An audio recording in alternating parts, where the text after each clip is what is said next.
Okay, Red Bank zoning board of adjustment come to order. It's 16th day of May. 15th day. 16th. May 2024, the time is 6:35. Roll call. Ann Torrey, Here. Raymond Mass, Here. Eileen Hogan, Here. Ben Euro, Here. Sharon Lee, absent, Vincent White, Here. Paul Canio, Here. Anna Cruz, Here. Amanda Califano, Here. Eugene Horowitz, Here. Chris Havens. Here. Adequate notice of this meeting has been posted at Borough Hall, filed with the Borough Clerk and mailed to the Asbury Park Press, the Two River Times, and the Star Ledger. This meeting is being tape recorded, and in the event the applicant uses the services of a court reporter to transcribe the tape, the board requires a copy of the transcript. We will break at about 8 p.m. for deliberation of testimony heard thus far in the conference room on the first floor. Public is invited to attend, however, discussion between board members and the public is not permitted at that time. No new cases will be heard after 9 p.m. The Red Bank Zoning Board of Adjustment has maintained a policy cutoff hour of 9:30 p.m. for its hearings. Any applicants not heard this evening will be carried over to the next scheduled meeting. Pledge of allegiance. Pledge allegiance to the flag of the United States of America, to the republic for which it stands, one nation, under God, indivisible, with liberty and justice for all. Okay, I have approval for meeting minutes, April 4th. Ann Torrey. Oh, who was that first? Sorry. I'll move that we accept those minutes. I'll second. Ann Torrey, Yes. Raymond Mass, Yes. Eileen Hogan, Yes. Ben Euro, Yes. Sharon Lee.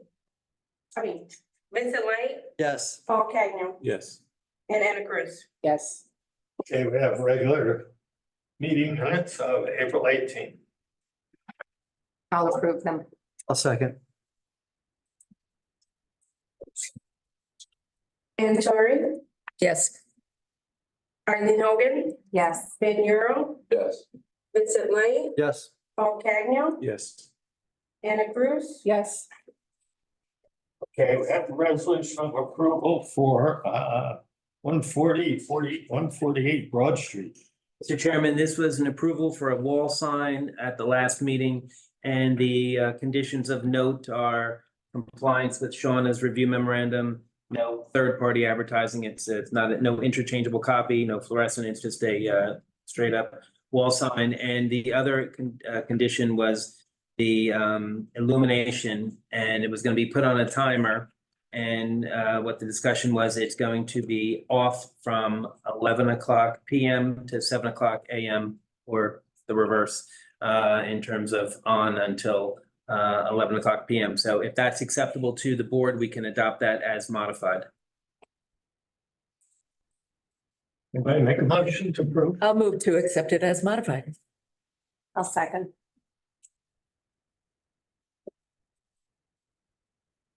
Ann Torrey, Yes. Eileen Hogan, Yes.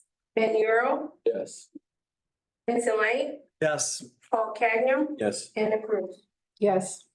Okay, new business, we have 40 Bergen Place, which. Sure, and Shauna, that is the Surza and Gill Allison trust file. And we are going to carry that. We had a slight noticing issue. And so we're going to carry it till when? June 6, 2024. And is there anyone here tonight on that application? Okay, so what happened is the individuals who are supposed to receive notice did, but the various utility companies did not. And out of an abundance of caution, we just want to make sure that if the board, that we have jurisdiction. And so we're going to carry it with the requirement that the applicant provides notice, legally sufficient notice to those utility companies. So if it's acceptable to the board, we can have a motion to carry this application until June 6, 2024 at 6:30 PM. So moved. I'll move it. Second. Ann Torrey, Yes. Raymond Mack, Yes. Eileen Hogan, Yes. Van Buren, Yes. Sharon Lee, Vincent Light, Yes. Paul Cagnon, Yes. Anna Cruz. Yes. Okay, we have 2123 Broad Street. Okay, Mr. Chairman, as the applicant team comes forward, we just have a couple of things to do. First up, is there anyone here who had any questions or comments or concerns regarding the sufficiency of the notice they received? Okay, I don't see any. The board secretary and I reviewed the notice and found everything to be in order. So it would be my humble opinion that we have jurisdiction to proceed tonight. And what we'll do is we're gonna swear in Jacqueline Derman, our board engineer, and Shauna Ebanks, our director of community development.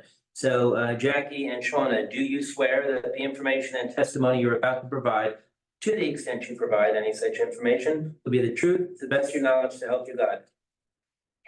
All right, let the record reflect that both women have been sworn, and we will mark into the record what we as a board have before us. So we're going to start off with A1 is going to be the Red Bank's Department of Planning and Zoning application. And A2 is going to be the denial letter dated January 30th, 2024. And then A3 will be the architectural plans prepared by Edward O'Neill of Some Architects dated February 8th, 2024, consisting of 5 sheets, and we're going to update that momentarily. A4 is the refuse and recycling plan prepared by Some Architects dated February 8th, 2024, last revised March 21st, 2024. A5 is the location survey prepared by George Anderson LLC dated August 18th, 2023.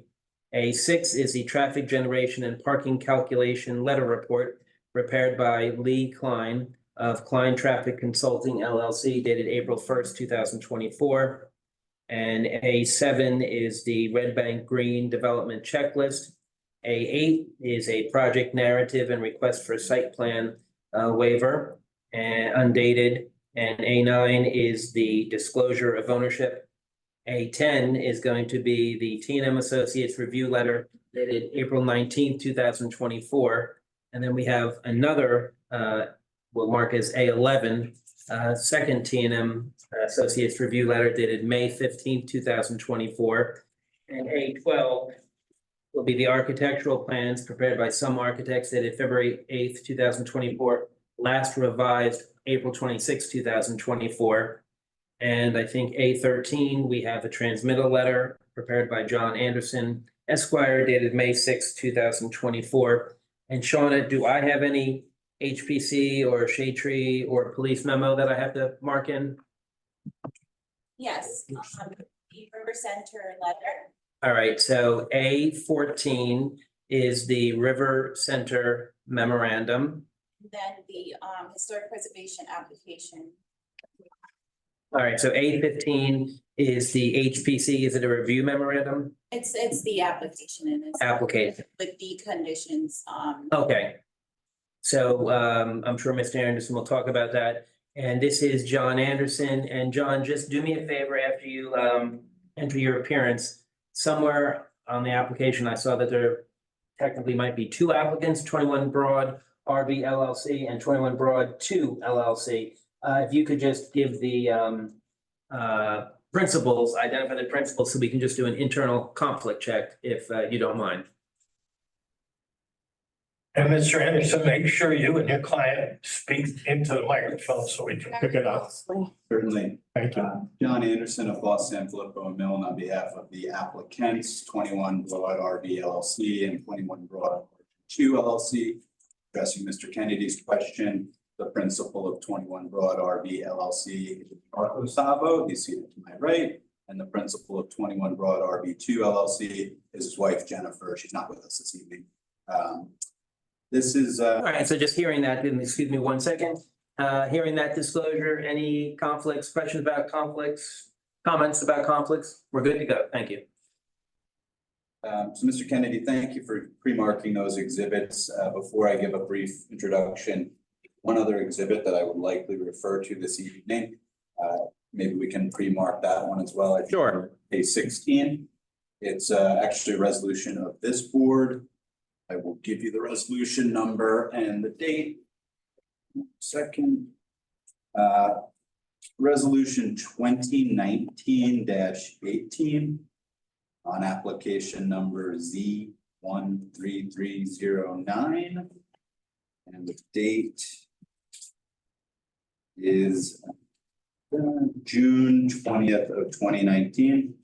I have an extra copy for you. Sure, and just for the record, what was the name of that applicant? Let's see, It should be at the top. 17 Broad Street, Red Bank LLC, but with regard to 21 Broad, so Thank you. slightly confused. Got it. All right. What's the date on that? The date was June 20th, 2019, so we'll mark that as A16. I'll send it down and just get it back. In any event, this is a application concerning 21 Broad Street. It's block 28, lot 8, CCD 2 zone. Basically the call it northeast block of Broad Street. Closest cross street would be Mechanic Street. It's one building away from the corner, so it's situated next to Door Lador on the right, and on the left-hand side would be the former Catch 19 site, which is undergoing renovations right now to reopen as a Italian restaurant. So it's a building that dates to the 1920s. As our architect will tell you, it's designed in an art moderne style. It's been vacant for quite some time. As far as I can tell, vacant dating back to approximately 2012. So we have a 12-year period of time where this building has been underutilized, certainly, and much to the chagrin of many of the downtown merchants and restaurants and other stakeholders in town. The resolution that I referred to previously, marked as A16, was a resolution of this board. You weighed in on that site in 2019. And at that time, you approved it as a quote unquote non-permitted hybrid jazz club vendor market and office. The basement was going to be like a jazz club. The first floor was like a Chelsea market type company with that little vendor stalls. And then the second and third were going to be office. I don't believe that any of that ever actually occurred other than the office. Second and third floor. But the proposal this evening is. And John, I think I was here when we did that, and I think the unique name was because it didn't fit into any definitive definition, and so we sort of came up with a interpretation name, but that was from, I guess we weren't as original as I thought we were. No criticisms here of the name. I only mention it just to point out that as far as I could tell, the use mixture would have required a D variance at that time, non-permitted use. Whereas we're here before you this evening actually seeking to utilize the building in a permitted way as a primary food use. If possible, we'd like to do sales of alcohol. That would be subject to appropriate licensure, and that would be a secondary service with the food remaining primary. The proposal really is not just a change of use, but a complete gut renovation from the basement all the way to the third floor. So quite a bit of interior renovations, as well as some exterior renovations. As you may have guessed, the HPC memo and the VIC memo, that this has been reviewed extensively for exterior renovations, both by River Center and by your Historic Preservation Commission, both of which endorsed it. River Center without any changes, and the HPC, there were some, I would call them fairly minor changes, but things that they found to be important, and we agreed that we would abide. So we agreed already that we would paint the exterior in a color from the historic color palette. Anything that we do to the entryway of the building, their preference was for a tiled entryway, like a black and white tile with street address perhaps set into that tile. That was acceptable to us as well. What else did they, let's see. They wanted a plaque in the interior of the space, describing a little bit of the history of the building and the art modern design, which we agreed to. And the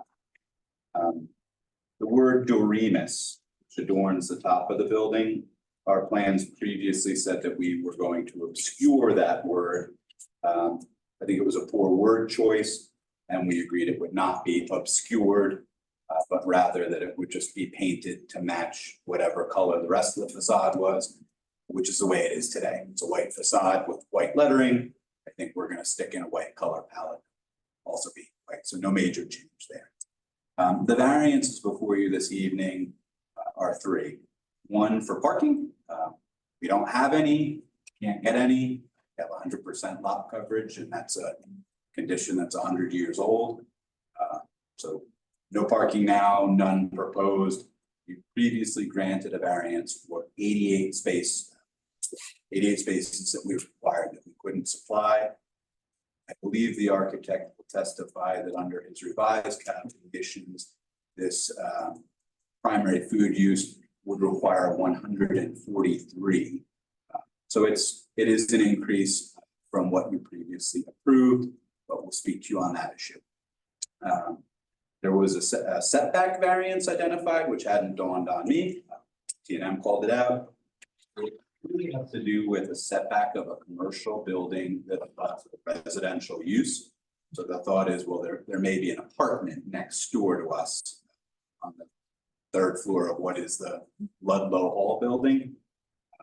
And so we're going to do a modest expansion of the third floor, which is not a full story now, to accommodate an elevator hoistway, emergency egress stairway. So we have a 0-foot setback to the adjacent building now along the entirety of it. And I guess this one little area where we have the hoistway and stairs, which doesn't presently exist, will also now be a 0-foot setback. And so there's a sensitivity to residents next door. The good news is it's a brick wall with no windows in it. So changing it's really going to have no impact on anybody that might be residing inside. And the third variance is what's called a floor area ratio variance, E variance. And that also has to do with that same proposed condition involving the elevator hoistway and the staircase. I guess it's 2 restrooms on the third floor. So as I said, right now, the third floor does not run the whole depth of the building. It's much shallower than the second floor below it and the first floor below it. So we would be working at the back end of that third floor to do a modest addition, which I can give you the square footage of it. It will not be visible from the street because you already have the existing third floor of the building that's going to hide it. It's set behind it. So it's really invisible, won't change the massing at the street or anything like that. And the whole intent is to be able to provide ADA access to a building that presently could be ADA compliant on the first floor, but not on the upper floors because there's no elevator as it stands. So those are the variances. I have seated with me Mr. Savo, who will get sworn. They'll discuss with you the anticipated operations of the primary food use. And Mr. O'Neill to speak to you as an architect and planner. And if you need Mr. Lee Klein to speak to his traffic. All right, so we'll swear you in. Good evening and welcome to the Red Bank zoning board. If you could just state your name and address. Marcos Savo. And Marcos is M-A-R-C-O. Last name Savo, S-A-V-O, V as in Victor. Thank you. And address? 38 Windermere Road, Lincroft, New Jersey. All right, good evening. Do you swear that the information and testimony you're about to provide will be the truth, the best of your knowledge to help you God? Thank you. Good evening, everyone. Mr. Savo, would you briefly tell the board about your experience as a developer? Come from a family history of real estate development, custom homes, strip malls, rebuilt communities. My father, 50s, born and raised into the construction field, and with everything we do, I was telling John, we take with pride. We usually build in our communities, and we were fortunate enough all these years to develop where we live, or near where we live. So we take a lot of pride in what we do. We're not just investors that, we care about the community. 5 minutes down the road, we shop here, we live here, my wife, my kids, so we love it. Had the opportunity to purchase on Broad Street, same thing with my brother and other family members and friends that do own on Broad. Every one of them care about the properties, and we could have invested anywhere, and we purchased here. Because we knew what the town is, what you guys did with the boardwalk, which I think is fantastic. I do have a house down the shore, you can find restaurants, you can eat. Everybody says, thank God Red Bank did what they did, we could come here, eat on the sidewalks, you feel like you're in Europe. That's what attracted me, for this building. And that's pretty much, All right, so allowing a caveat, which is to say that the building is being marketed for lease and not presently leased. Would you tell the board to the best of your ability how you anticipate that this primary food use would function with its operation? And I'm sorry, just before I forget, are you the owner of the property right now? Your company? Yes. And how long have you owned it? um, Since roughly 8 months. 8 months? Thank you. Sorry, John. Okay, you caught me offhand, I didn't have the best equipment. Yeah.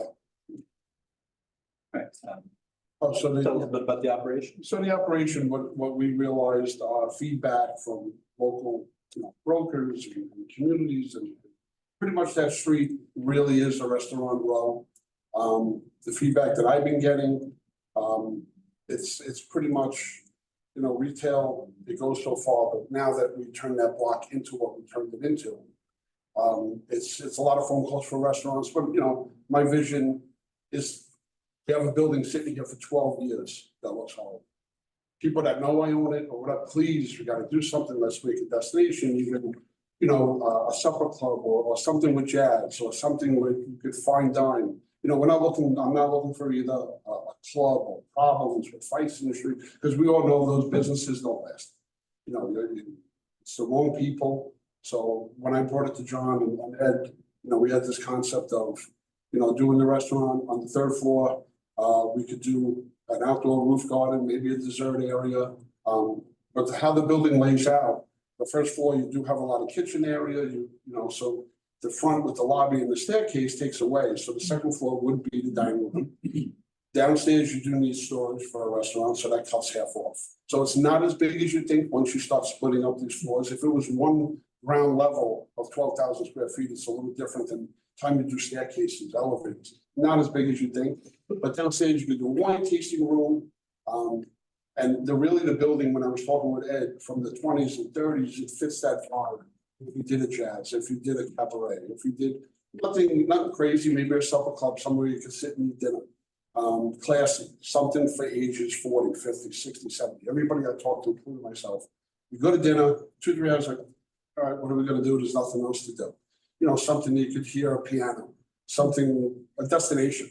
And not just a regular store, not just, we do need the regular stores as well. You have some stores, you have restaurants, but where we are on that first strip, what you guys created, I believe the only use is, and what I get the feedback is a great restaurant or a destination spot that people together, like I said, all ages, and none of the riffraff, but I believe something classy and something this town can really use. Because I hear in my neighborhood and everywhere, we love Red Bank, we just wish there was a little bit more, just besides dinner, maybe a show, or something that you could eat and sit outside.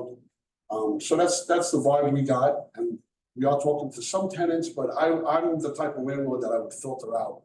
If I don't like that use, and I live here, my kids come here, I wouldn't want a problem. It's my name on the building, so we look for good people and we filter everyone out. And So fine dining essentially. fine dining essential, liquor license, we all know is a problem. We should have more in this town. But, working on that, maybe if someone sells, but it's not the end of the world. BYOB is an option. You could do, plenty of things. Dessert, you could, anything you have to do to trust. There would be one thing, but I can't think of that. To the extent you serve alcohol, if at all, it's not proposed to be like primary bar or bar heavy, it's not a club. Let's see. And you anticipate this would be predominantly like lunch and mainly Yeah, dinner lunch and service? dinner, nothing crazy, too close to 10, but like I said, if you create the right atmosphere, the right people will come. And it's something different, in the 20s and 30s, and I love that old, and we were talking last night with the historical board. Maybe when you come in, you see all the history of Red Bank and that, on that building and elsewhere they wanted, that's great, I love it, you come in, you feel like you're in the 20s, 30s, you could have a great Gatsby tea. You could, that's what this town is about, and I feel like that's different than just a regular restaurant, pizzeria. Okay, that's all great, we all need all that, but something different like this, anybody I tell them, like that would be like a supper club, feel like you're in the 40s, something with life, but not crazy. I'd open it up to questions from the board about sort of the aspirations of the owner for the potential tenant. Okay, anybody from the board have a question for Mr. Sabo? I was just gonna ask. You had said it's more like if people do go to dinner somewhere, maybe if they go somewhere else, if they can come over after, is gonna be like that? Do you think not having a liquor license will? I mean. I'm just wondering, because sometimes people go somewhere after dinner and go, oh, let's go have a nightclub somewhere or whatever. I mean, you bring your own, Right, whatever, well, I but do you know- think not having it? I know in if the Jersey, if the wine is made in Jersey and the beer and stuff like, I know there's some things you could bring in if it's. Yeah, I'm not sure of that. Right. Yeah, that's something to figure out, and that's why, the liquor license is important. I know people that have it willing, either they're giving it up or for sale, but we would have to, maybe we do a dessert. That's why I was saying like the third floor, you can do a dessert. Coffee, cappuccinos, espressos at night, but still listen to music. Maybe you had I just want to rely on alcohol, but they could be multiple.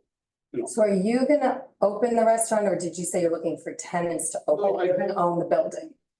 I kind of understood. Well, I have a few partners of mine that are in the restaurant business, but I do have also clients coming in, people that were brought to me that want to do it, Okay, but we just didn't have the approval, and nobody wants to commit right, and to do all this work, and then if we can't do a restaurant, they did all this work and preparation. okay. Okay, But if I had the right opportunity, but I would guide somebody that comes to me, what theme, what I would want to see. okay. That'd be it. Yeah, Chris. Yeah, I don't have a mic, but what would be the size of the third floor outdoor space? How many seats you think? So yes, Oh, yeah, we do that next. You know that. It's an architect, so. We'll do that next. Until the architect comes up. it's not full size because the other half is for mechanical. So what we came up with when I was with Ed and everything, even like a pergola, maybe some curtain walls out of glass that you don't have a view because you do have the brick walls, but at least you can look up, and I've been in Manhattan before, you could have some greenery on the greenhouse. So I went to Manhattan, they had no view, it felt like you're outside, but you could open the pergola, even on a night. And you're just like a rooftop garden, and the great thing is, like I said, there's no apartments next to me, no bother. You wouldn't put music there, but at least something you could eat out there. It's a great idea. It's a great idea. Just, you see it in Manhattan and everywhere else, but not, I was on classy, done the right way. I have a question. Marco's a great neighbor. He's right next door to me on Catch 19, and I think this is absolutely necessary for him to be able to market it as a restaurant. I've been looking at that Doremus building for a very, very long time, and I'd love to see something go in there. But John, I would like to correct you if the letters are blue now. Oh, So I think they would be obscured by being white again if they would consider bringing them back to blue. But everything else I agree with. We have furred out walls on the inside of 19, very, very thick brick walls. I love that the outdoor space off the back of the building would be renovated because it needs it. The building hasn't had anyone looking at it for so long. This building absolutely needs all of these, and I would love to see a new tenant next door. Sean, I have a question. Sean? Was he gonna respond? I just want to ask if you mentioned something about outdoor music. and whether or not it's going to affect I'm sorry, you want to say it again? Whether or not what? the outdoor music or entertainment, if it's gonna abide by the ordinance standards. Yeah, I don't know if I would supply the outdoor music, I don't know if the town would do something. Well, we have like a ordinance. Yeah, no, that I wouldn't allow. prohibits Is it after like certain- 10 or 11 at night, Yeah, it says that you on can't certain have days, music yes. if it's not fully enclosed, you have to have the windows and doors Right. closed. Yes, Yeah, we've been having a lot of issues with that corner. Or that area with noise complaints, from neighbors, from residents who live on the upper floors. and After stuff. a certain time. Yes, after a certain Well, time. yeah, Yeah, and really, we have no choice in it because it's the ordinance and it's the law. yeah, we'll follow like that. Okay, any other questions for Mr. Salvo from the board? I have a couple questions. Can you just clarify for me, because I know you're parking professional also indicated that he's calling this a fine dining restaurant. But it seems like it's a little bit of both. There seems to be something that you are encouraging people to come after dinner to hang out at the bar, hang out at the restaurant. No, Or is it a restaurant that closes at 10 o'clock or 11 o'clock? And no, I'm not, Microphone closer to you? I'm saying when you go to dinner. I'm sorry, you have to speak into the mic. No, I'm not saying to attract all the people that after dinner to come there. I'm saying when you do go to dinner, 2-3 hours, and it happens to every couple, you know, I'm saying to stay there. So what you could do is, if you did have a supper club theme, just like the 40s and 50s, you sit around a round table, maybe there's an act, or there's a jazz or something, you could eat there and stay. You know, so if you did want to have, you know, if we did have the liquor license, you want to come for a cocktail, you know, have a small space so you don't, it's not turns into a club. What I'm saying is if my theory, my you know, vision is to sit, enjoy dinner, see a show, and you don't have to leave in an hour and wonder where to go, you could stay there. So that's more of a, you know, than just drawing people in from, you know, we have enough business just to, you know, to get this done without relying on people coming from elsewhere. But it's something different that you're not just sitting at a dinner table. You know, you eat dinner, you're getting pushed out because the next people, maybe the show, there's sections, maybe from 7 to 9. You know, it's just a concept, but the main idea is to have fine dining, a little bit of alcohol, but it would be nice to have not just a restaurant, maybe something with a jazz or something with a piano, something you can listen to and you're not getting kicked out. You can stay there with the couple and enjoy the dinner. And if it's BYOB in the beginning, you can open your 2-3 bottles and stay there. Nobody's rushing you out. And you know what? If people do come afterwards, maybe there's no rule because you don't have to leave. You know, I don't know if it's an exact analog, but at least with the piano, as Mark was describing it, I kind of think of the Molly Pitcher Bar Room a little bit. You go there, you can grab a hamburger or something to eat, but when you're done, you may be going to stay for a drink or two and listen to the piano. So it's not just eat, pay the check and go. Is that the idea? right, we're not a bar relying on people coming after dinner. It's an additive if they do fit, if we allow it, but my main goal is to just create something a little more fun than just going to dinner, complaining about kids and this and that. You know, it's just something to actually feel like you're in the 40s, or you're in Red Bank, you know what, make it feel like Ed was saying that how the style of the building was the 20s, 30s, and 40s, that maybe the restaurant does a theme, that it does the Gatsby theme, you get dressed up, and you come there, and go see the show, and you stay. You know, and I'm not saying a show, I'm saying maybe a little stage with a guy with a 2-piece band, jazz that you get from the city, or these Manhattan, you know. Maybe it's helpful also to clarify what it will not be. So you're not coming in here saying it's going to be like a nightclub. Because as I said before, the nightclubs, I've been in it, you know, the nightclubs, the bars, the fighting, all those businesses know this. So I want, as a landlord as well, I want somebody to be there for 20-30 years. I don't want a 2-year operation, people getting thrown through the windows, and cops, because then the end of the day, I get abandoned. Who did you rent to? I can't believe what you turned this town into. I don't. And like I said, I'm 5 minutes down the road. I'm here every night, every day. And I'm so anal about things and I want things perfect. And, you know, for everyone to be happy to say, wow, that building, as I said, has been abandoned for 12 years. Horrible. It looks, you know, there was a bunch of buildings that were vacant. Now they're moving along.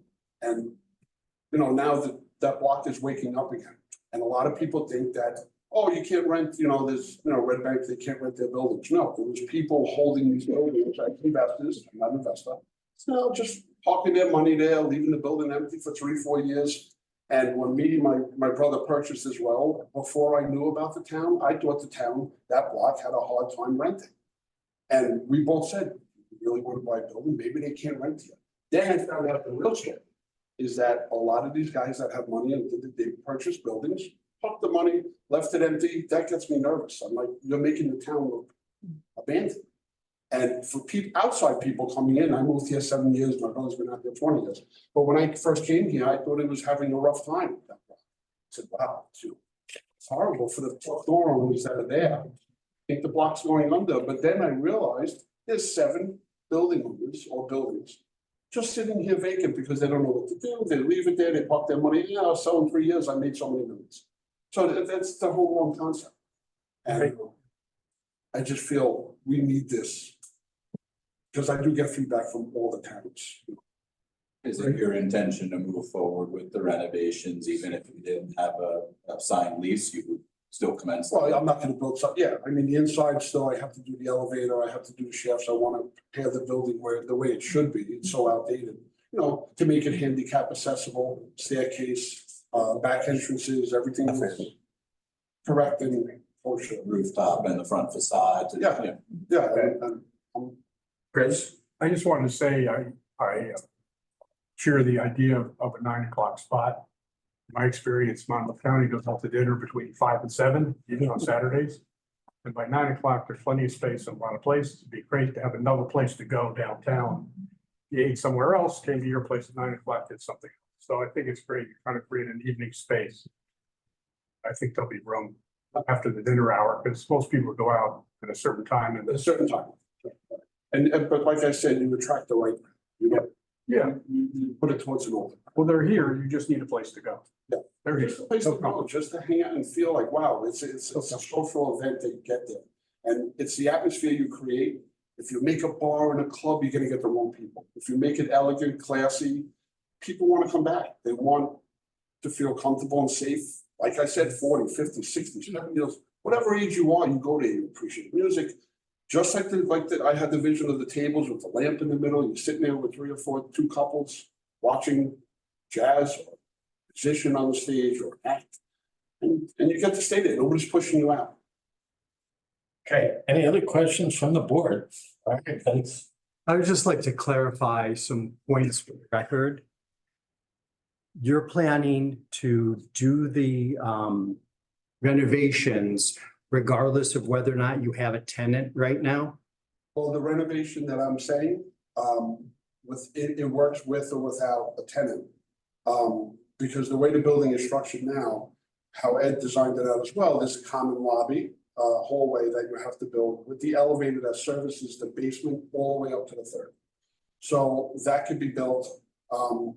As far as everything else, the floors are there. So it's pretty much lobby, elevator, making everything up to code, handicap accessible, because even for any tenant, you have an elevator, it helps. Okay, Because even if it's something on the 3rd, maybe it's a different use on the 3rd. I just want to clarify because sometimes we we approve projects and then they sit there because a landlord might not get a tenant. Oh, yeah. And so then it languishes. So this has to be done, what I spoke about with the elevator and the lobby and everything else, no matter what tenant comes in. Okay. You have to Most importantly, the facade and the windows on Yeah, the facade of the window, it's, I don't, like I said before, something looking abandoned.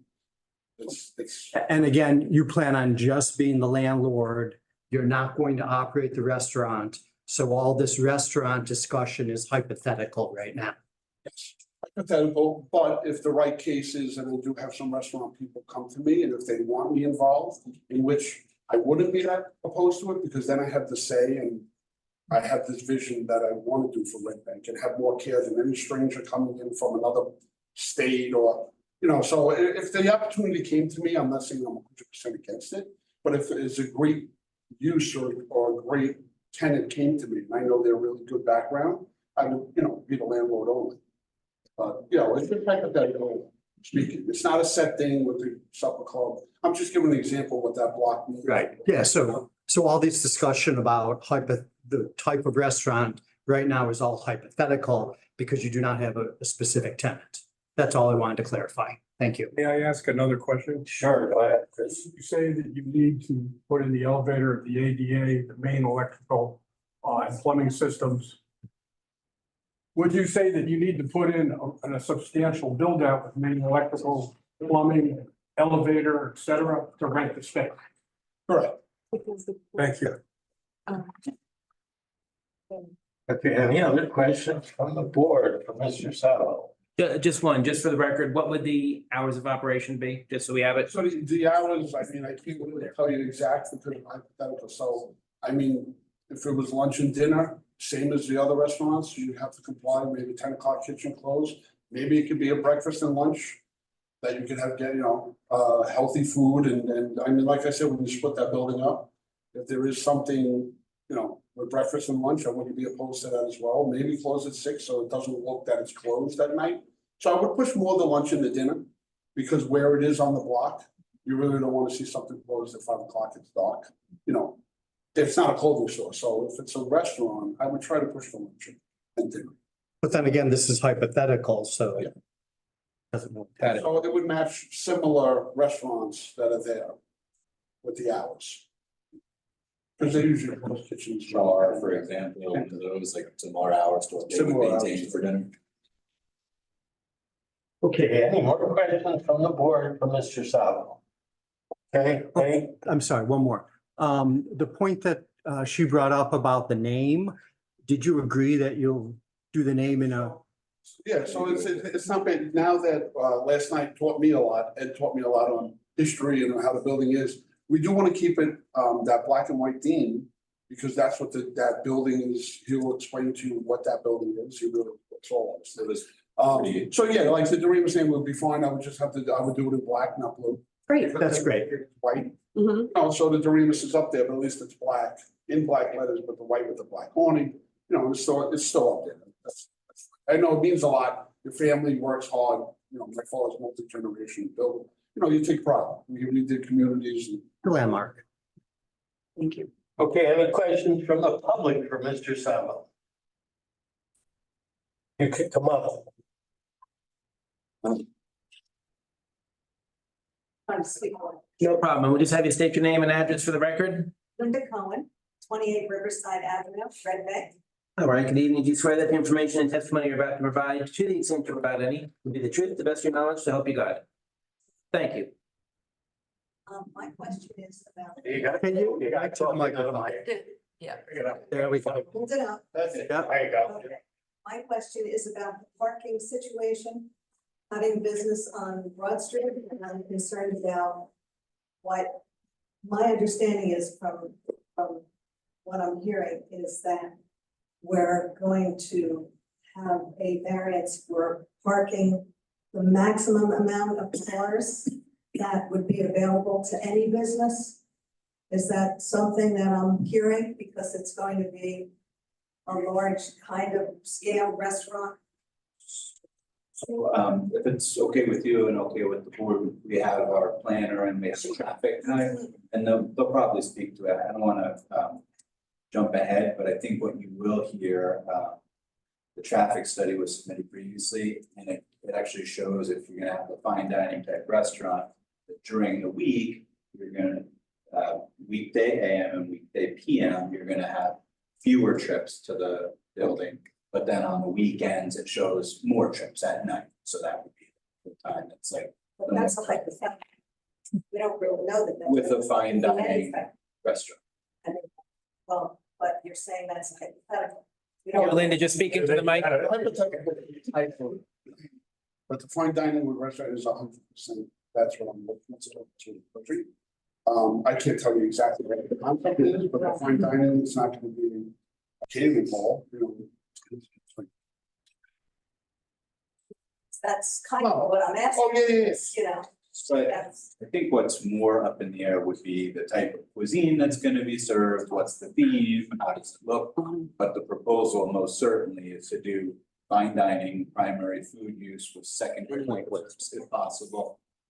On the 3 floors with Yeah. wine tasting type things. Yeah. Interesting. And you'll certainly hear more on it. Okay, no more questions from the public. Thank you, Mr. Sabo. Mr. Anderson, your next witness. Thank you, Mr. Chair. I've got Ed O'Neill walking up. Sworn as an architect and planner, give his credentials. All right, good evening. If you could just state your name and business address, please. Edward W. O'Neill Jr. 65 Monmouth Street, Redmond. And do you swear that the information and testimony you're about to provide will be the truth, the best of your knowledge to help you God? I do. Thank you. Mr. O'Neill, would you review your credentials in the field of architecture and licensed professional planner? Bear with me a moment, please. Yeah, we have some new members that you probably haven't been in front of, so.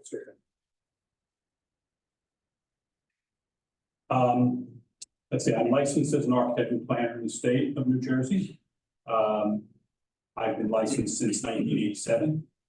My firm has been in town for about 35 years. We've done buildings downtown.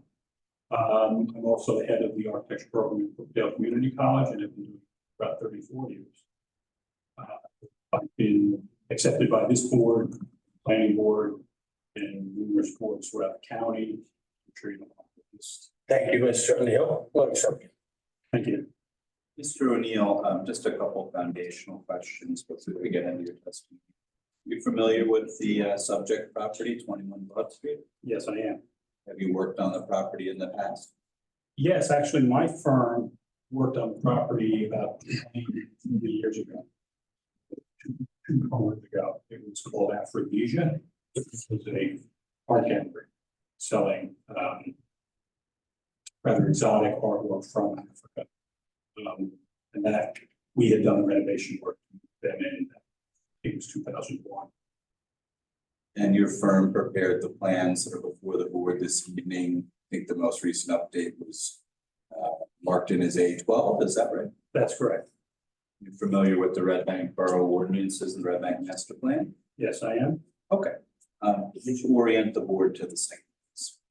Well, again, as was previously stated, it's on the, I guess you said the northeast part of Broad Street, sort of between Mechanic and West Front Street. The building was built somewhere in the early 1920s. We haven't been able to find out exactly the date, but that seems to be the most accurate designation. It's in what's called the modern style. So it's different than many of its neighbors because it was again designed in a time where there was technological revolution in architecture and also the desire to have a different aesthetic. And that aesthetic, curiously enough, from some of the discussions we just heard, was based on the development of jazz music, as well as the development of structural steel construction. So the building has a very different look than, say, the buildings that are near it that go back. And again, it's one of those funny things, you look at the building and you look next to it, you realize it's about 40 years apart. So it's a newer building, it's not a 19th century building. And so the Art Moderne style tends to be black and white, as Mr. was explaining.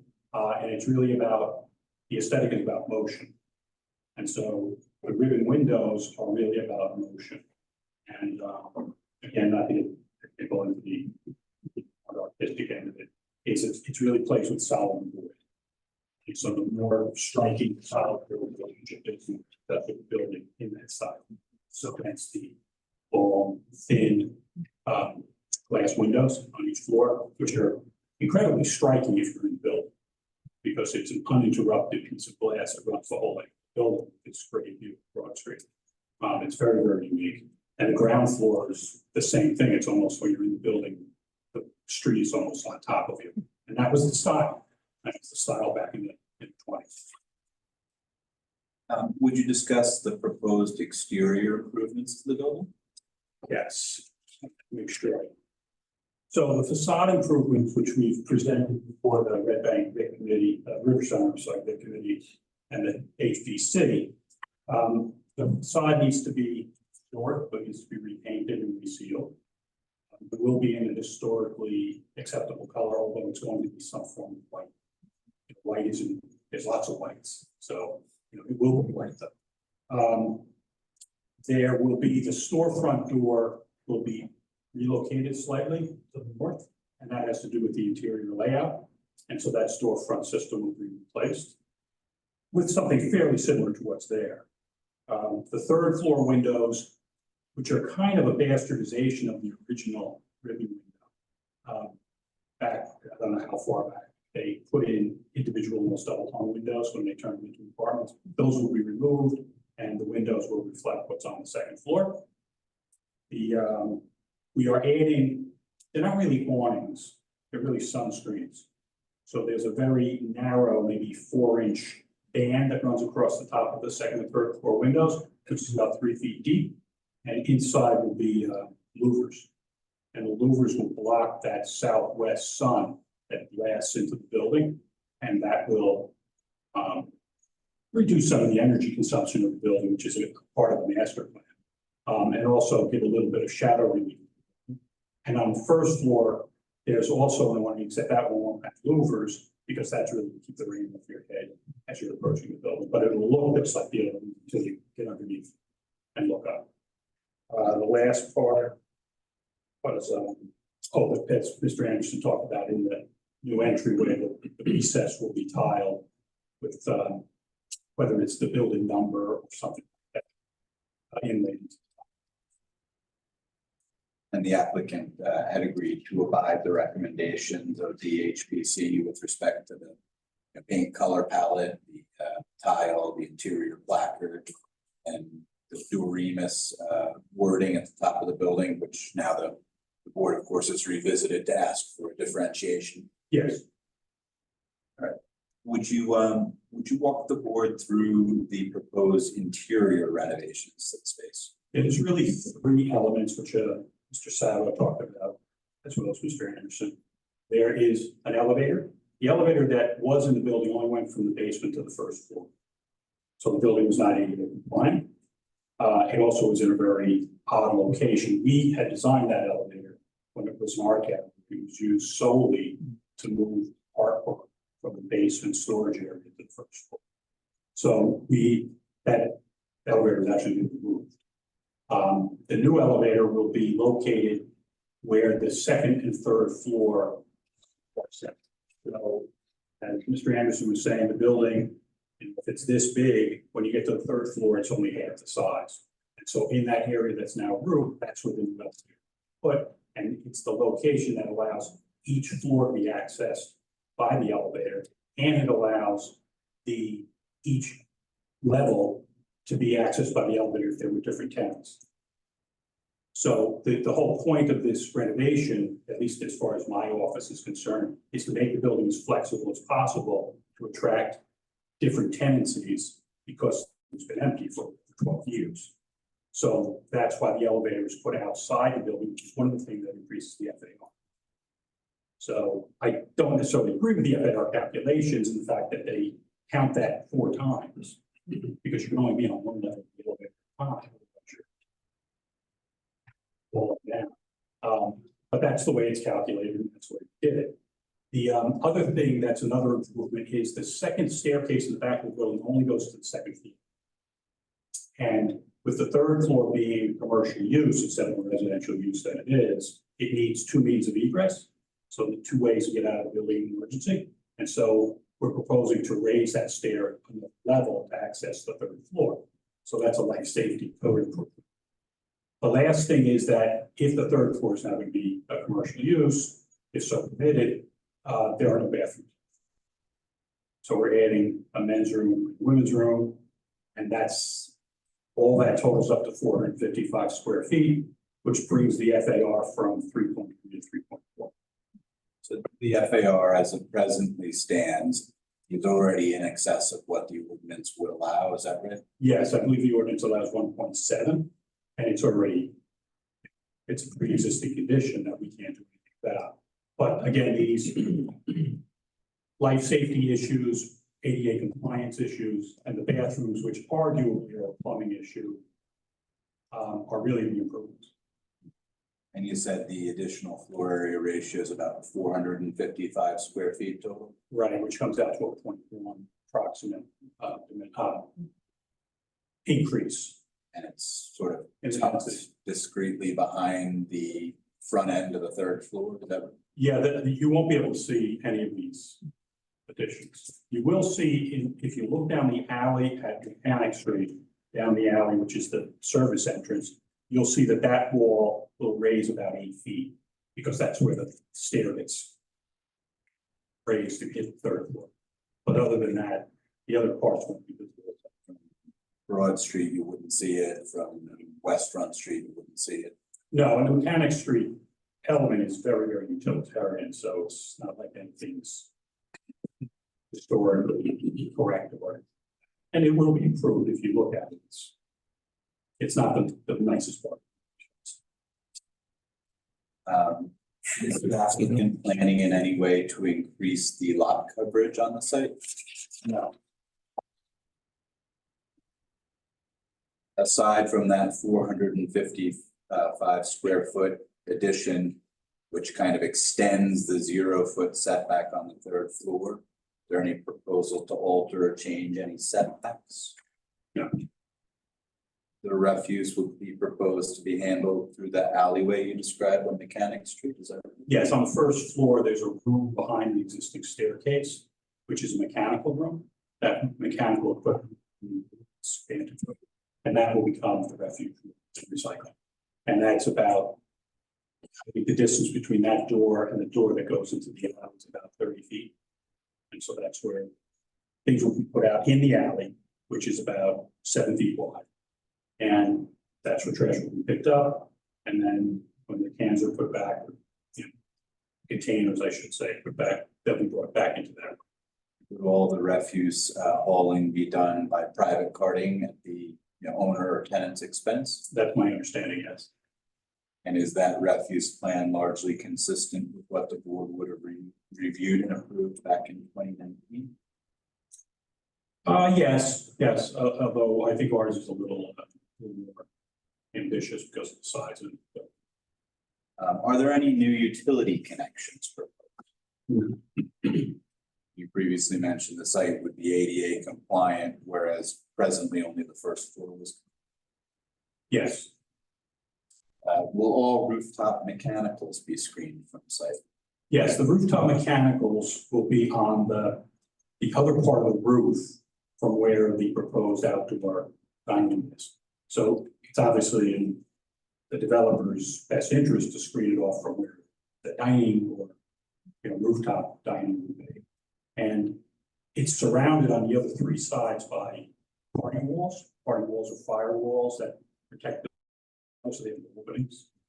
There's a small opening that can be seen if you really try hard from some of the private parking back. If you look at the right angle, and that'll be screened also. It's very, very small, maybe 8 or 10 feet.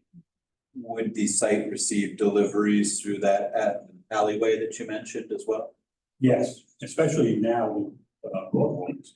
I think the applicant had expressed an aversion to bringing in deliveries through the front doors. I think that in a fine time, sure. Would you review the variances in connection with the application?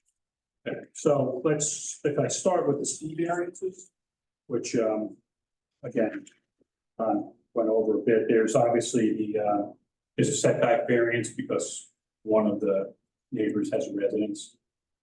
It's a 10-foot setback, but we already, that's the property line, so we're not changing that, it is what it is. The lot coverage we've spoken about, the building's virtually 100%, 65% is allowed, so again, we're doing that. No available adjacent No. property that could be acquired to ameliorate that? And that would really be, and I'll kind of get into this a little bit later, but the only way to do that would be to knock buildings down.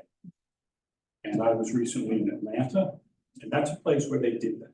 They knocked the buildings down to build surface. No, just speak into the mic a little bit more. They knocked the buildings down to build surface parking. So what you have is you have an area that has no pedestrian connections at all. That's an extreme example, but if you have a cohesive pedestrian environment, like you do, Broadwalk just takes advantage of that. The only way you're gonna maintain it is to keep the buildings at close proximity.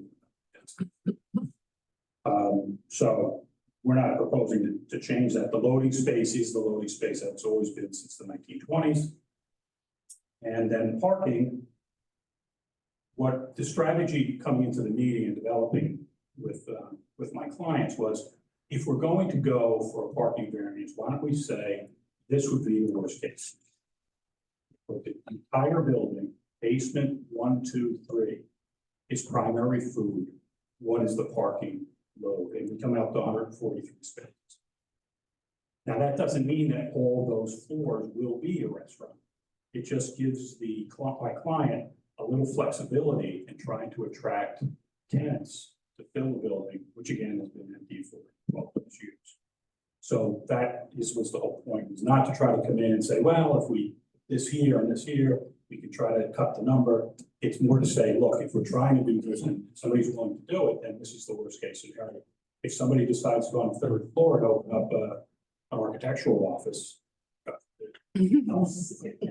then the number would drop, but it can't raise.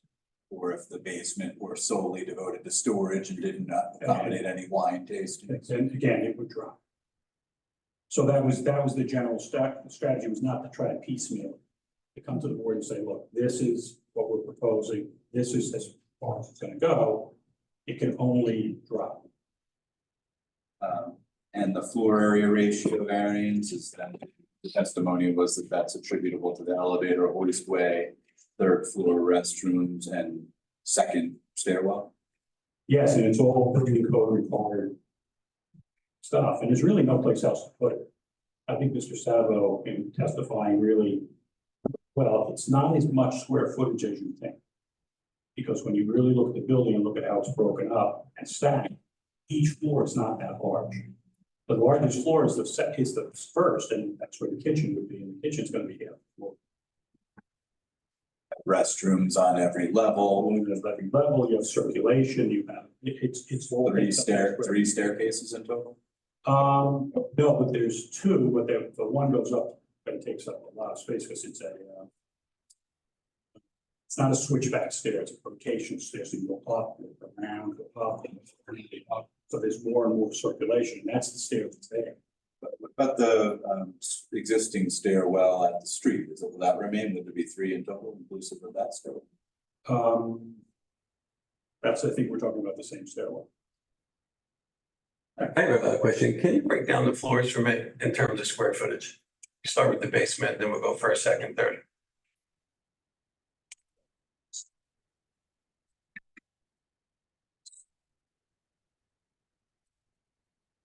So the gross floor calculations of the basement are 1571 square feet. And just let me stop you there. So how many people do you propose would fit down there? Or what's the occupancy of the overall limit in the basement? It depends on what it's used for. I know there was some testimony about it being a wine cellar, perhaps. Then usually the usual occupancy load based on building code is 1 person per 15 square feet. So 100 downstairs? I guess if you could make it work. Because it's not the only issue. There's the number, and then there's the egress requirements, which are the circulation. You know, when if you go into a restaurant and you have 5 tables, spacing of those tables is based upon fire code. And so the building code allows you to look at occupancy in 2 different ways. And so until you really start to lay it out, you don't exactly. Well, what's the approximate? Well, and again, if you're doing wine tasting and that includes wine storage, what you do is you don't take the entire space, you take how much would be not storage. So let's just for argument's sake, say it's 1,571 square. Well, let's say it's 1,500 just because it's easier to do math. And 1,000 square feet of storage, now you need 500 square feet. And if you divide that, now we're talking about 30 feet. So again, the practicality, it's not just the math, it's also the layout. Right. Sort of how you fill the void with fixtures and equipment and tables. And, you know, all sorts of different things. So maximum, I think cut out there. Maximum in the basement would be 100, low end would be 30, is that fair to say?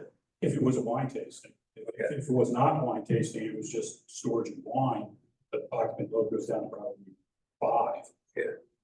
I mean, there's been no testimony that it would just be storage though, is that the plan, is it just to be storage? The plan as shown does depict a storage area and a wine storage area, and that's a smaller tasting area, is that right, Mr.? Yes, yes, but again, there's no tenant, Right, so just to be clear, it could be anywhere from as low as 20 or 30 up to as high as 100 max, roughly. well, I would debate the 100 because I don't think it would fit the people.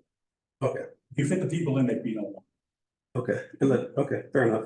And how about the first floor? And real quick, before we go to the first floor, I just wanted to understand, Mr. O'Neill, when you gave the 1,500 square feet, is that the entire basement or is that the area not inclusive of the storage? So did you give us? No, that's the entire. The entire. Oh, 1,500. So. Again, I'm looking at it based on the parking calculations. You sure they didn't eliminate the storage and not count it because it wouldn't be.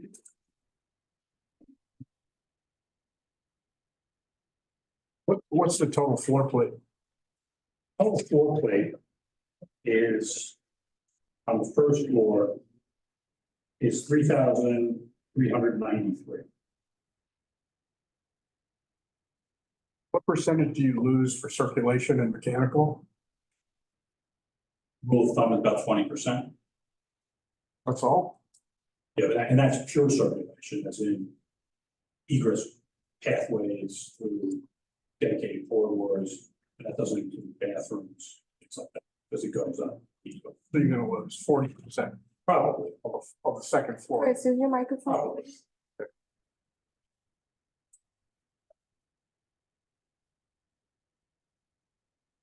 Want to move to the first floor then, Mr. Cagno was asking you to go kind of floor by floor. Oh, okay, I'm sorry. Yeah, I mean, the thing, I'm sorry, the reason I'm looking at this twice is because when you do FAR calculations, parking calculations, building code calculations, the numbers keep changing because of the manner in which you do them. So I'm trying to be as accurate as I can to the question that Scott was exposing. So the first floor, based on parking calculations, is 3,393 square feet, which I think is what the concern is. So I'm using those numbers because I think You know, just speaking to the mic.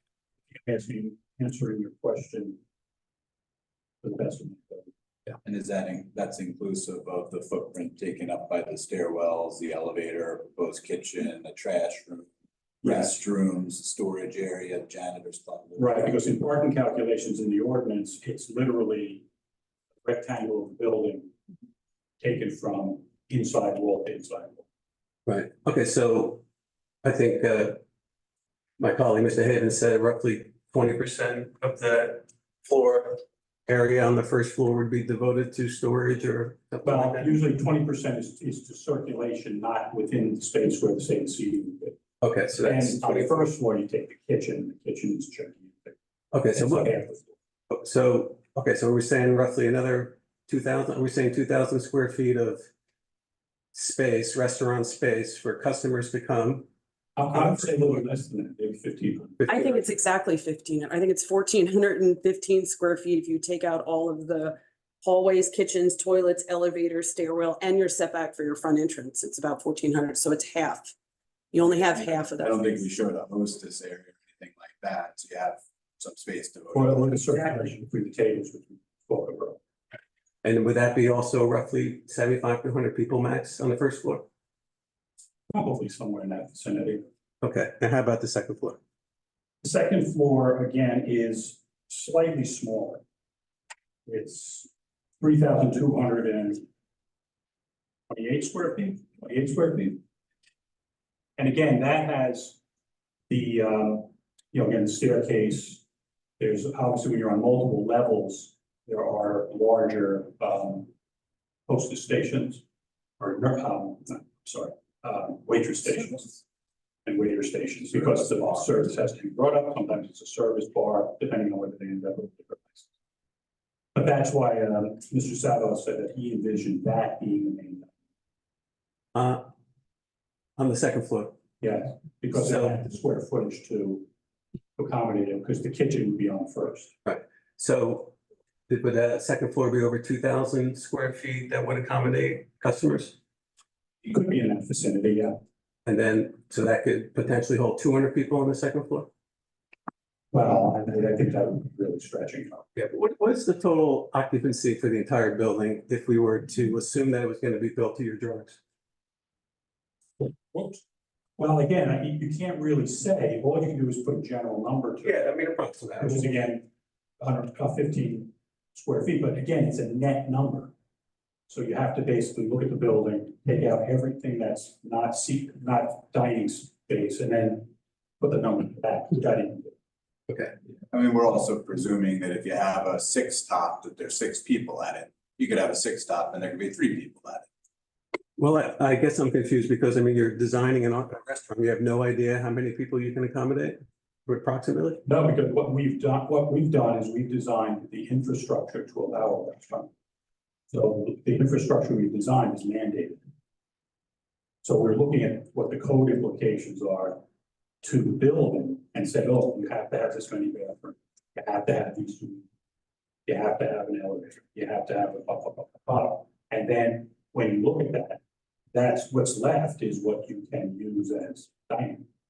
But since you don't know what the restaurant is, you don't know what the menu is, you don't know about any of that stuff, you can't really design the seating. What I've learned in my time practicing is that the key to the restaurant is the menu. Because the menu dictates everything. It sounds crazy, but it does. Because that's how they prepare the food, that's how you deliver the food, that's how you serve the food. It's about the menu. And since there is no menu, it can't really be accurate. Tell you how many patrons could be in this place. You also don't know whether one of the tenant will have all four floors, 3 floors, 2 floors, 1 floor. Because it has the ability, based on the way we've designed it, to have up to 4 tenants. Which could have completely different types of places. Because again, that's the flexibility required based on the history of the building being empty for so long. But back to the basics though, given the size of the second floor, taking 40% off for bathroom circulation, elevators, staircase, everything else you gotta put in there, stations, busboy stations, you're left with about 1,800 feet, which is certainly not gonna be, it's barely 100 people are gonna fit in that. It's not gonna be 200 people. That's about so. It's only 1,800 feet. Your 2,000 square foot approximation is probably a very important one, but it could be 1,800. I wouldn't want to say for sure. So Ed, something that would be helpful for me and perhaps the board, can you just talk really quickly, if we're talking about a building occupancy, like from a code perspective, not a zoning code, building code or a fire code, right? Procedurally, do I understand that you have to present your actual layout with your tables and your seating and your circulation, but fire marshals can assign that number to you? Absolutely. Absolutely. So we're not looking at That's- a number based on just an open floor plan with no tables, no chairs. No, there won't be a number issued until the layout is presented and approved. And then the tenant, the client, in my case, would have to adhere to that. They can't just, technically, they can't add 20 more tables. That's when the fire marshal comes in and shuts it down. Okay, can we go on to the third floor, the square footage that would be allowed based on your drawings?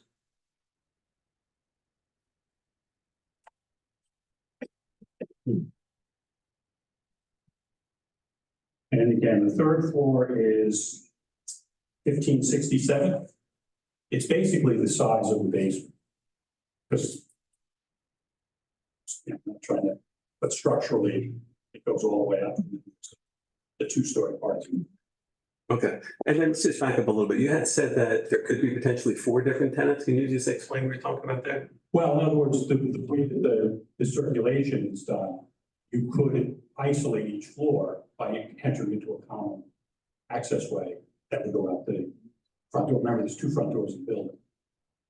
So you could, first floor could be a tenant, second floor could be a tenant, third floor could be a tenant. I don't really think the basement could be a tenant, but so in other words, if you wanted to, you could have a restaurant on the first and second floor and architectural walls on the third, so they could circulate without interfering. Right, but aren't we coming for the variance to change it to an 11,000 square foot restaurant? Isn't that what the variance is for?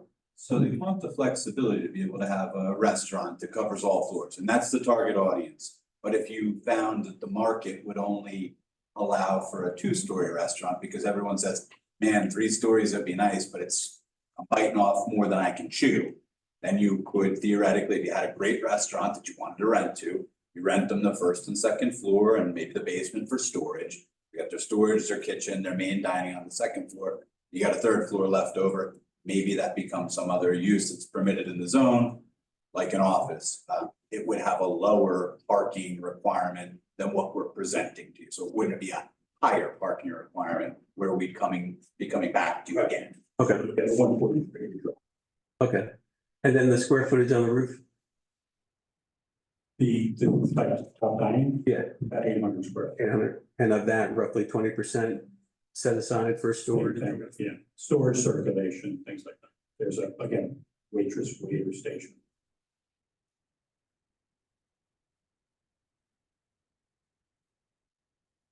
Okay, any other questions from the board? Yes. In designing the framework for this hypothetical restaurant, the kitchen's on the first floor. How is the food going to get up to the third floor? Stair elevator. Is that typical in a restaurant? It's not preferred, but in urban areas where restaurant floor plans are relatively small, it's common. Okay. I was just wondering, I know some restaurants that have dumb waiters, but I didn't see one in the plan. No, and I think if there was a dumb waiter, if that was decided to be done, we'd be done within a foot. Because dumb waiters are much smaller. So if they use the stairwell, which stairwell would they use? The one in the back? Yeah, because the one in the front is going to be the main circulation stairwell. The one in the back is only going to be used really as an emergency egress or for staff. It seems problematic if you're trying to bring food up to the third floor though, from the first. I agree, but it's done. When we did, what was Red, 3 to 5 Broad Street? Red had, basement of second floor.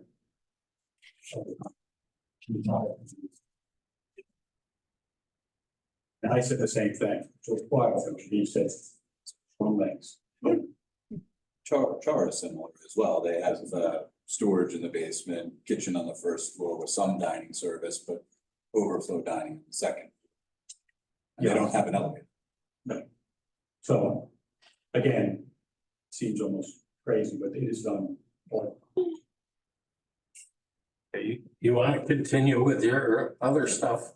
Yeah, I was about to ask you, Mr. O'Neill, would you review the standards for the granting of each of the requested variances, the C variances and then the D variance?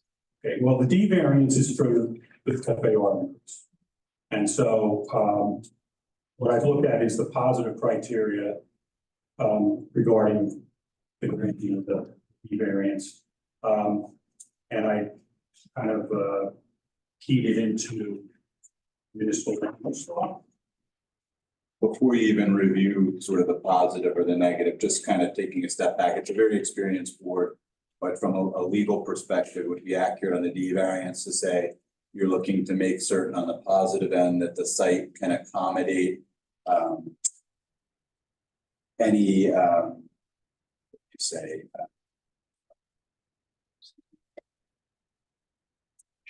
site can accommodate the problems with the additional FAR? Is that the standard, Yes. positive end? Yes, and at the FAR requirements, well, I think the reason for the FAR increase are building, life safety and accessibility requirements. I mean, that's without going through this list that I've made, which I'm sure you're thrilled to listen to. We can say that in somewhat of a blanket statement. And there is, in some respects, there is what I would consider to be a hardship also, which is that the requirements that are imposed upon the building can't be done any other way except to expand the stairway up and put the elevator in. And so there's really no other way to solve the problem.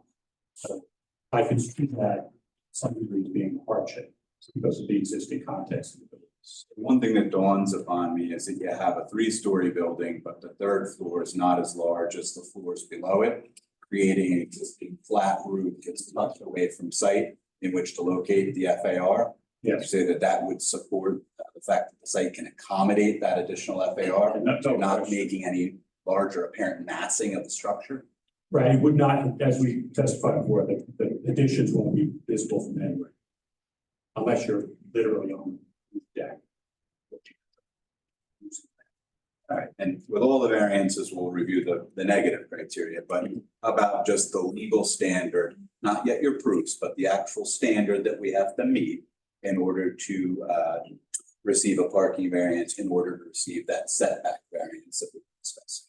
Well, again, it really has to do with can the zone plan and the existing master plan allow for the accommodation, and would the improvements we're making reinforce those instead of in the master plan? I think they definitely do. So when we look at the master plan and we look at the goals and objectives, it talks about, you know, the renovation of the building, talks about maintaining distinctive architecture. That thing. It talks about Red Bank being connected, so it's trying to establish a strong cohesive downtown area that preserves the distinct character of individual business districts, which this definitely does. Also about balance, embrace a smart growth mentality with targeted infill development that minimizes unwanted negative impacts. And again, the part that's being improved is not visible. And again, it makes the building universally accommodated because of the ADA requirements, it's the building for safe. Yes. And then the other being balanced is recognize and protect Red Bank's historic and cultural resources so that they remain a vital part of the community for years to come. Again, they're renovating and restoring the building. So to me, that meets all the aspects. And the last aspect is what they call prepared, which is take steps to mitigate and adapt to the impacts of climate change and enhance long-term environmental sustainability. And the building has been done. And again, completely legally, I mean, the demolition permits and everything were issued. And so all of the insulation will be increased. The windows will be more energy efficient, the sunscreen will be more efficient. The new units will be higher levels of sustainability because they'll be more efficient. So all of those things are occurring, which will basically enhance the problems that we're envisioning climate change. Specific to the FAR variance, the testimony was that the site accommodates the additional FAR because it can be discreetly tucked behind the third story. How about on the negative end? Is there any way in which that additional 455 square feet on the third story could have any detrimental impact, public good or the zone plan or the zone ordinance? No, because again, there's no impact on the neighbors. There's no impact on the downtown character, because again, whatever improvements we're making in the back can't be seen. The building, by being renovated, having the third floor, have a ribbon window, will actually complete putting the building back to its original Art Moderne design style. And again, the barrier to accessibility is about universal access. It's a big issue, and I think it's a great issue, but you know, if Ann and I go to the building, why would, and Ann is, you know, has a disability, why shouldn't we have different doors? That's just wrong. And that's the way it works in a lot of old buildings, because it was not, they weren't able to accommodate. This will. So I think that's always very positive. Let's focus on the setback variance, C variance. You said that we're already a 0-foot setback to our neighbors to the north, is that right? Yes. Or proposed to continue it, albeit along the extended line of the third floor. This elevator hoist located. Yes, and the two bathrooms. Specific to that setback variance, that's an existing condition. Yes. Not really being exacerbated in any way. No, and that, again, that's the way the buildings are built. They're built to have common firewalls between them. So this wouldn't have any effect on the building next door at all. You're not going to interfere with the light, air, and open space of any of the residential neighbors. They're all solid masonry walls. because they're solid masonry walls, you're not gonna have any harmful noise intrusion that's gonna disturb their quality of life. No, and some of these walls are 1 and 2 feet thick. So, Let's talk about the parking variance. The board was kind enough to grant the prior application an 88 space parking variance. And at the time, they made some findings of fact. I quote from the resolution A16, page 12.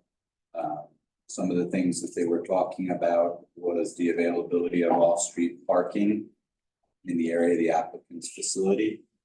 Would that continue to be true now in 2024? absolutely.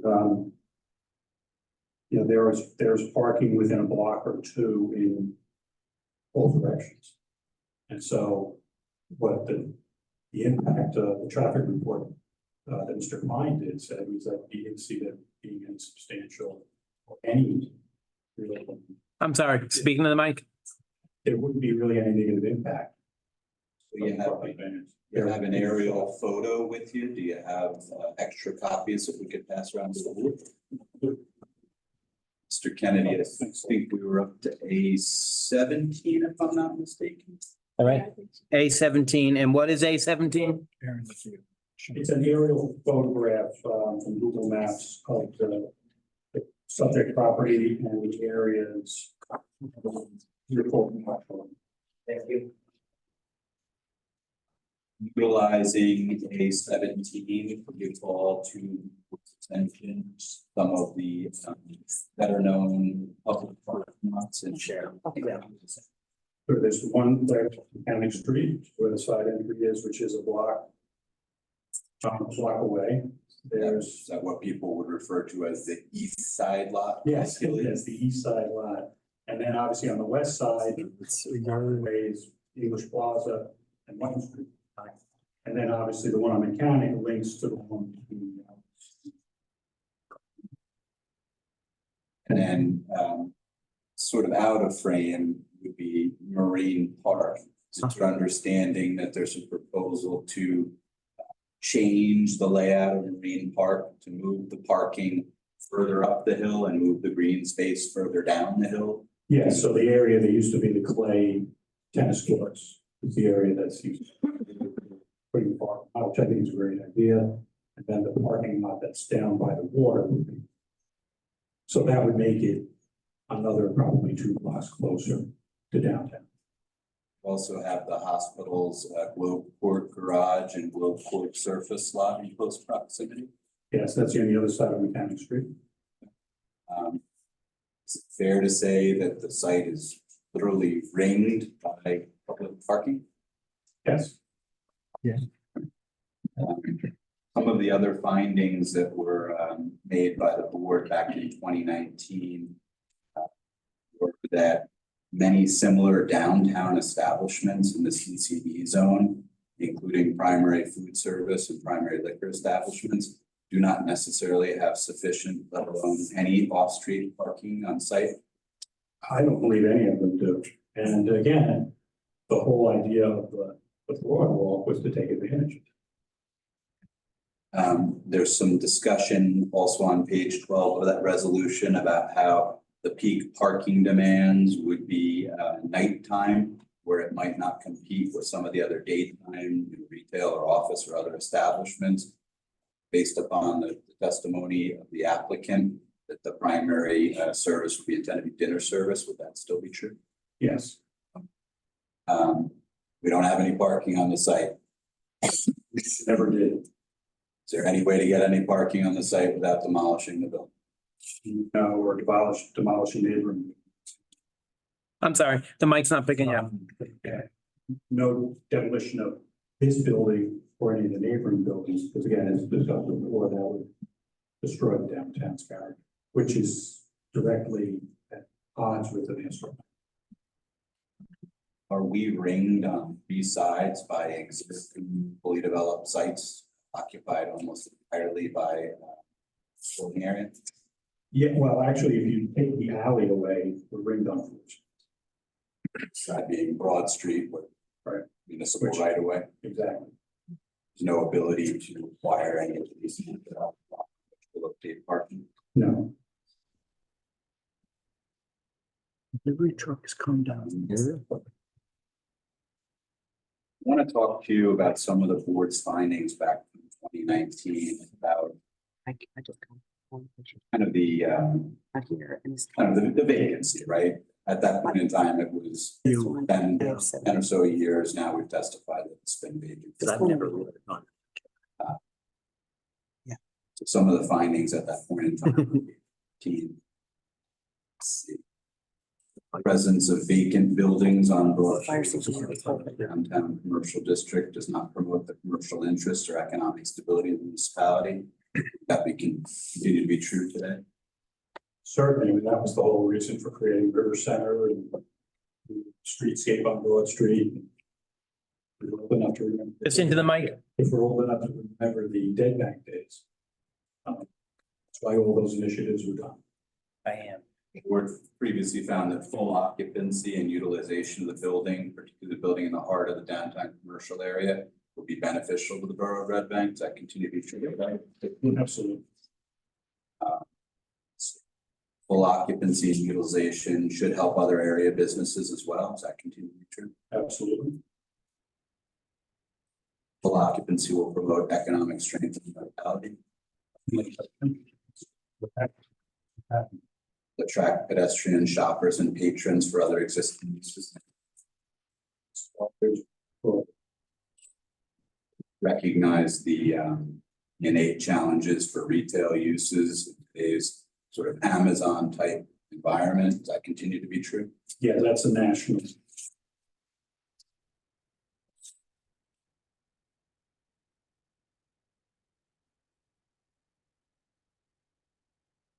We talked about historic preservation.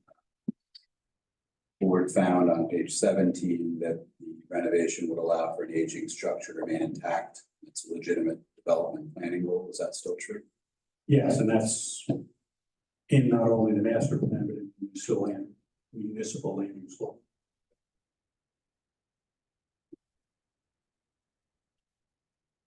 Any perceived public detriment or impairment of the zone plan or zone ordinance with respect to any of the three variances presented to the board this evening? No, not my opinion.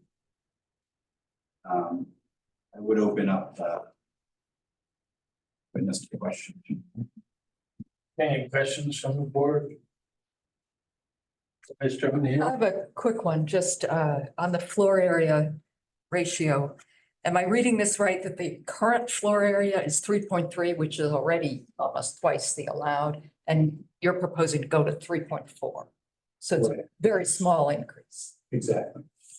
Thank you. And again, not to beat a dead horse, but those are all kind of mandated by the building code.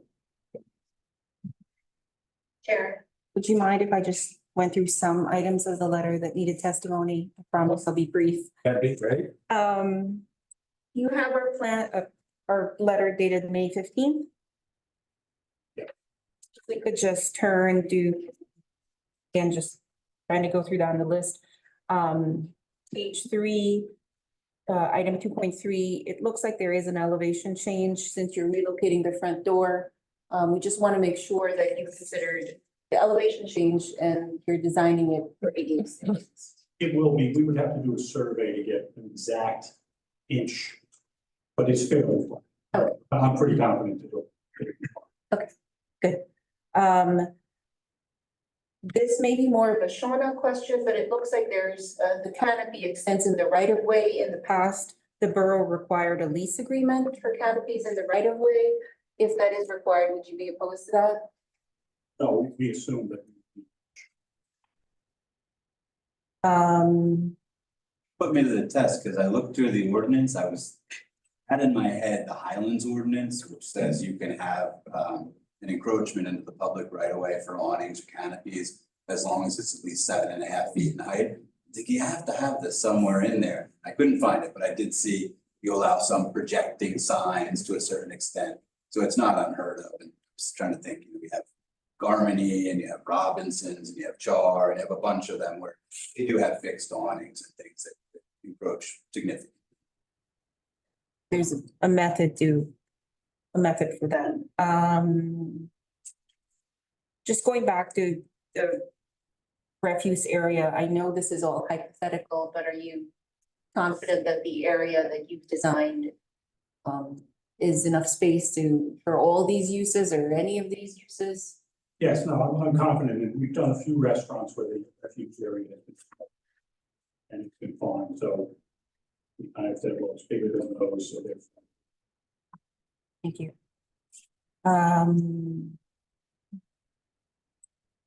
Any changes to lighting? Or are you the person to ask about any proposed lighting? At the moment, there are certain building code requirements for that, which is trying to egress through the door. There's enough light, not to walk out into a dark area, but at the moment, I'm not saying. We still don't have signage in front of you, so we'll either design conforming signage that can be approved without coming back to you. Or if there was something particular about that signage or the method of creation, presumably we can come back.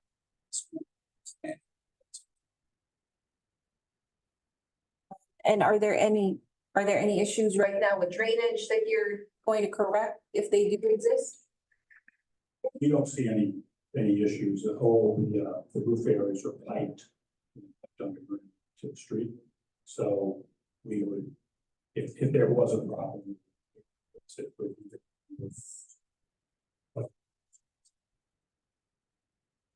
That's all I have, Joe.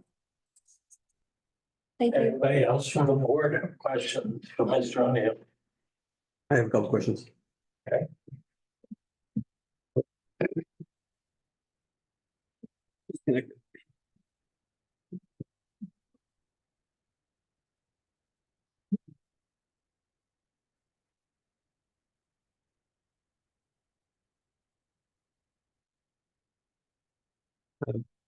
Mr. O'Neill, I just want to talk about the 143 parking spaces that's required. How many parking spaces did the town lose because of Broadwalk? Those roughly 2 months. Well, why don't you tell me, how long is Broadwalk open for, do you know? Just closed on the 11th of May, and I believe it's closed to September. Yeah, It's by ordinance at this point. Right, about 5 months? No, May, June, July, August, September, right? part of May, June, July, August, September 30th? September 30th. Is it September 30th? September 30th. That's by ordinance, right? So how many parking spots did the town lose? I You got don't any know. idea? I don't know. But it's the entire length of the Broadwalk. Yes, I don't know. I honestly. Fair to say it's more than 50? Oh, no. I mean, it's not the entire length of I'm Broad not sure. Street, it's I'm not from sure. Broad Street to One Street. I don't know exactly. I think It's 2,000. Maybe it's Maybe 15, maybe. 15, 20, yeah. 18 feet, these are parallel, they're probably larger than 18 feet. They're 22, they're 22, because I could put a dumpster in it, yeah, so maybe there's, You have to think about 30. the corners too. Those aren't even corners. those corners aren't spots, right, and neither the corner on Mechanic, that's not a They have the spot. bump outs now too. The parking spot in front of this building is a half spot, like this, it doesn't, at 21, that's where the parking begins. Have also a curbing bump out in front of Robinson's, which is enormous. It's not very many parking spaces. In the post-COVID issue, and I can speak to post-COVID, the whole design of Broadwalk, because we're not anymore concerned about being outside and social distancing. The design was to keep the town vibrant and active in a time of the year where it's traditionally loses business to the shore towns like Asbury Park and Long Branch. So when you're losing that parking, it's in a time of year that we're slower as opposed to the fall and winter, which are busier seasons. Mr. Klein, the 143 spots that you're missing from your restaurant. Are you familiar with Wallace Street? I'm not. Oh, Mr. So, That, you can ask him questions, but that's not. okay. I'm sorry, I forgot your last name. That's okay. we were looking at the map earlier. So there's Wallace Street, which is where Broadwalk starts, right? And then if you make the traffic is, Oh, Mechanic Street, it starts in White, but the turn White Street. for oncoming traffic heading down. You can make the left onto White Street. It was intentional. Either a right on Wallace or a left on White. Is that right? Right. Okay, so is there going to be a detriment to the residents, right? Wallace Street is a residential neighborhood, isn't it? Is there a detriment to those residents by virtue of the fact that you have lack of 143 parking spots for this restaurant? You consider residents. The east side lots are situated close to the Broad Street and the residents. Okay, well, that's why we They could park there, they could park in the east side lots. Well, let me ask you, do you find the east side lots available on Saturday nights in Red Bank for an extra 143 spots? I'm fine to mix that, well, You find that? that's where I always go, as opposed to. And when you go, do you see 140 slots that's available on these side lots?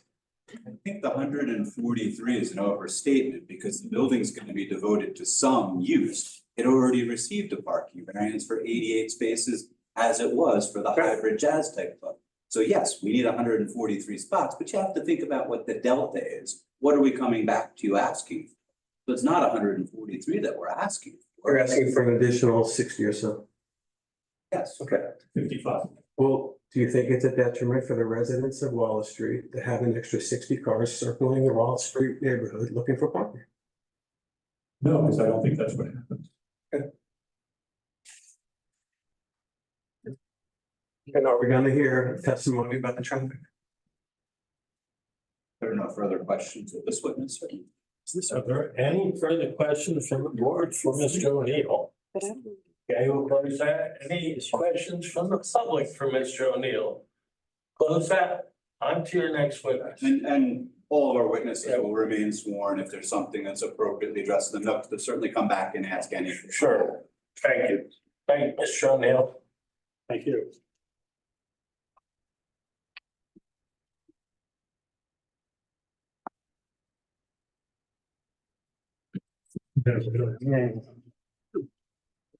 Something that occurs to me that I just wanted to mention, what you do have since 2019 is you have a very active theater that now has 2 theaters, right, more shows.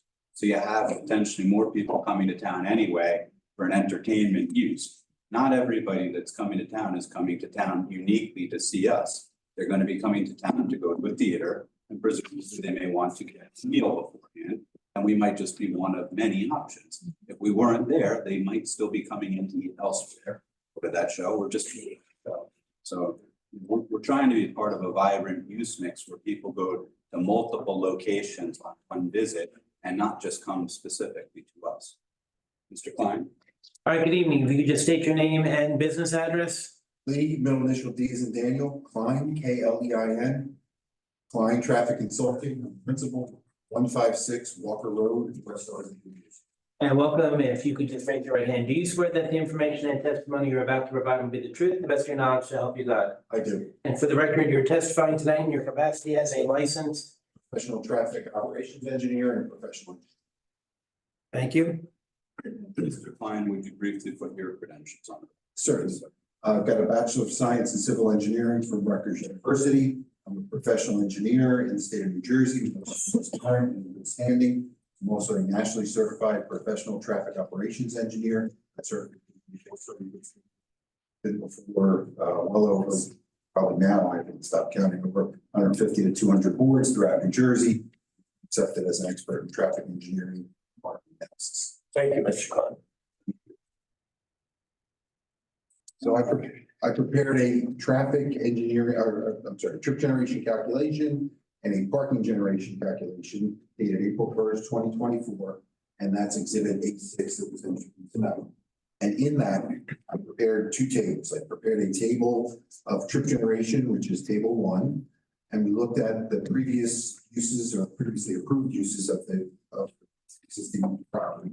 A small office of 5,900 square feet, strip retail plaza, 900 square feet, and a drinking place, and that was 4,000 square feet. These are categories that are in the Institute of Transportation trip generation. 11th edition. And we use that to calculate the weekday morning peak hour trips, evening peak hour trips, and Saturday peak hour trips. That was, the office was intended to reflect the last approval for the second and third floor. Correct. The strip retail plaza was intended to reflect the last approval for the first floor. And the drinking place was intended to reflect the last approval for the basement jazz club. In the basement, that's correct. And then we looked at a fine dining restaurant, which is also a land use category in IT and trip generation. At 10,220, actually, at the time I had 10,847 square feet. And then we compare the trip generation of the two uses. And during the weekday morning peak hour and the weekday PM peak hour, there would actually be more trips generated by the previous approval of the small office, the retail, and the drinking establishment than it would be for the fine dining. So trip generation calculations show that it would actually be a decrease in the morning peak hour, of about 12 trips per hour, 15 trip decrease in the PM peak hour, and an increase of about 50 trips during the Saturday peak hours. Now, Before we get to the increase, on the decrease, is that largely attributable to the fact that there's not proposed to be office, there's not proposed to be that vendor market that would presumably attract more people during the daytime? correct, yes.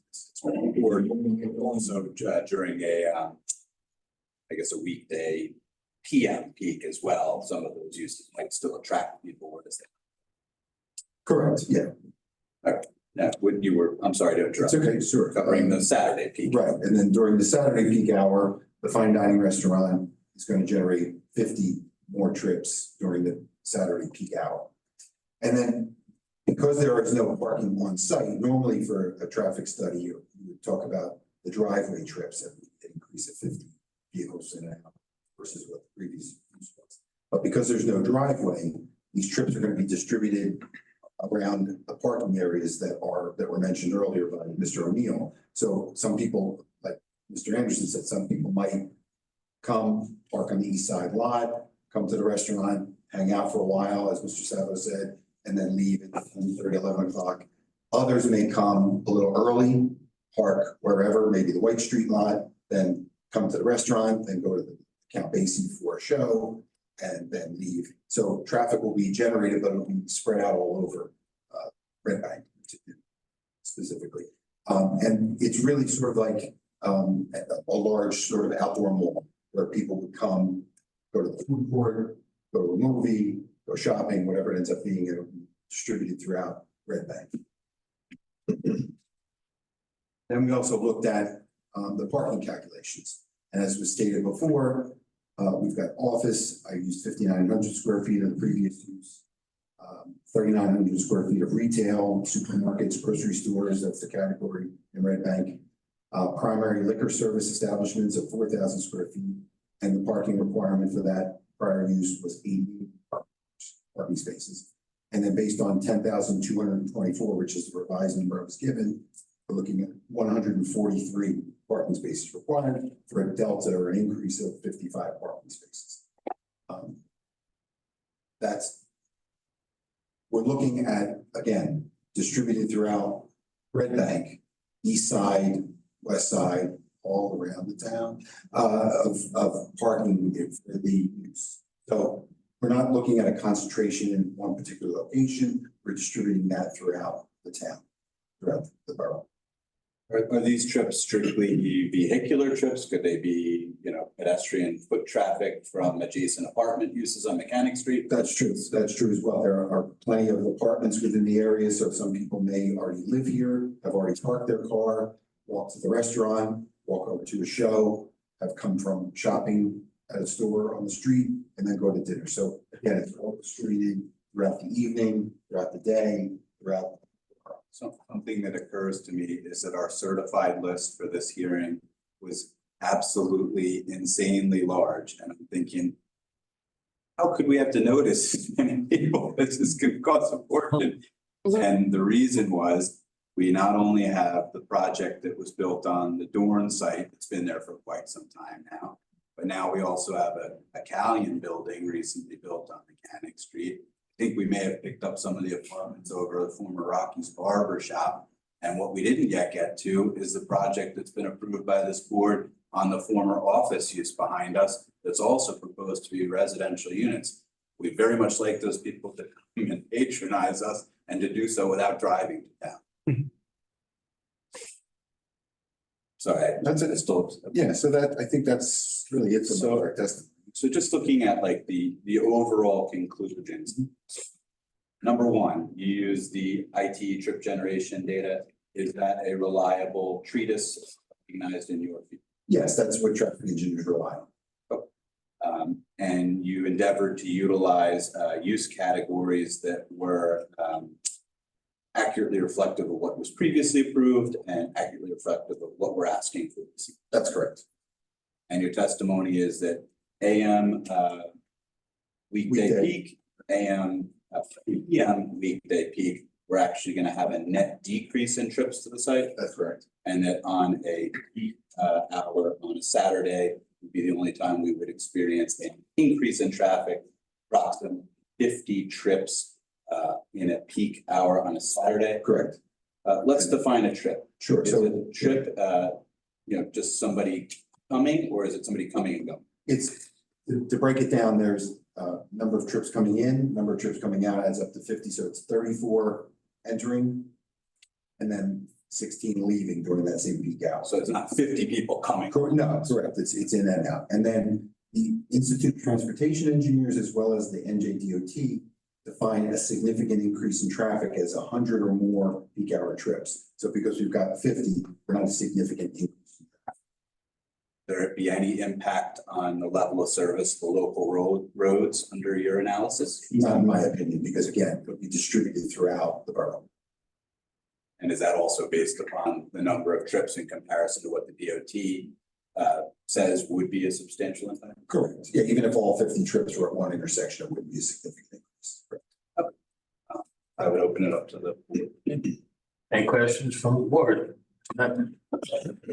Just for understanding your character. Indicating there are 50 additional trips on Saturday and 15 less on weekdays. What about Friday? It seemed like Friday would be busy also, right?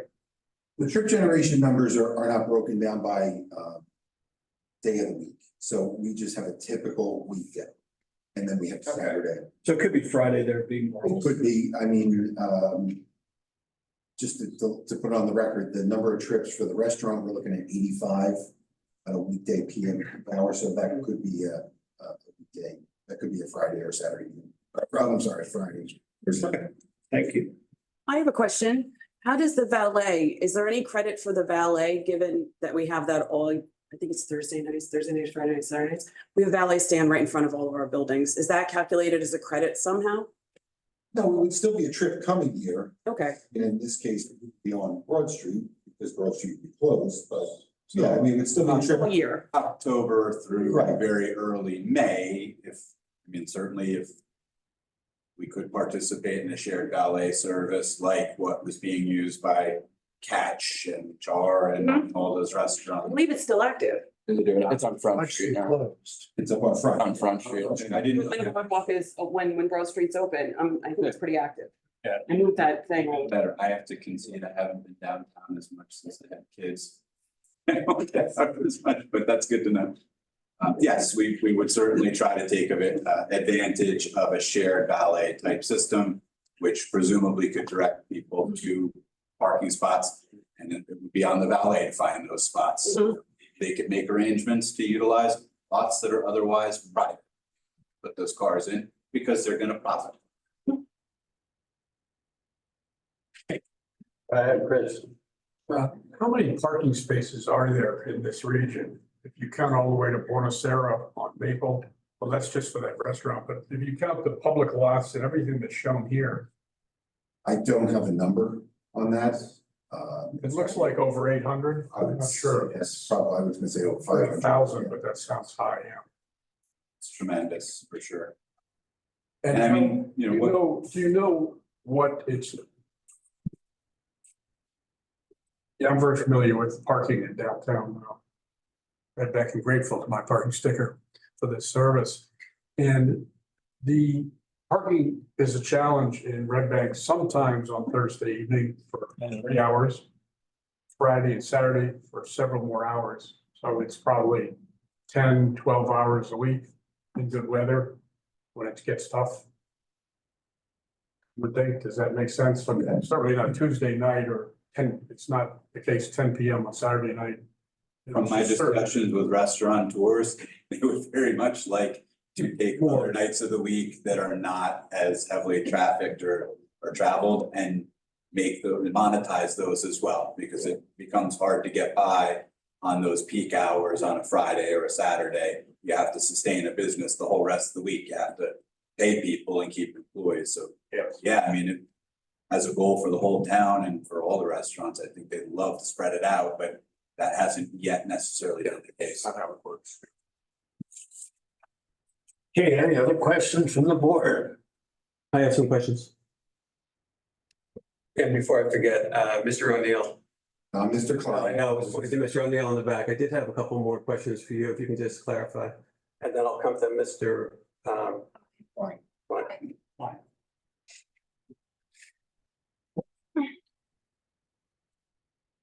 Chris, do you know how many parking spaces would you require if you didn't have the restaurant on the roof and the third floor?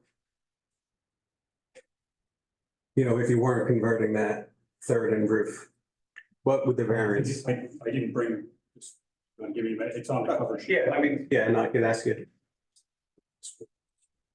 Yeah.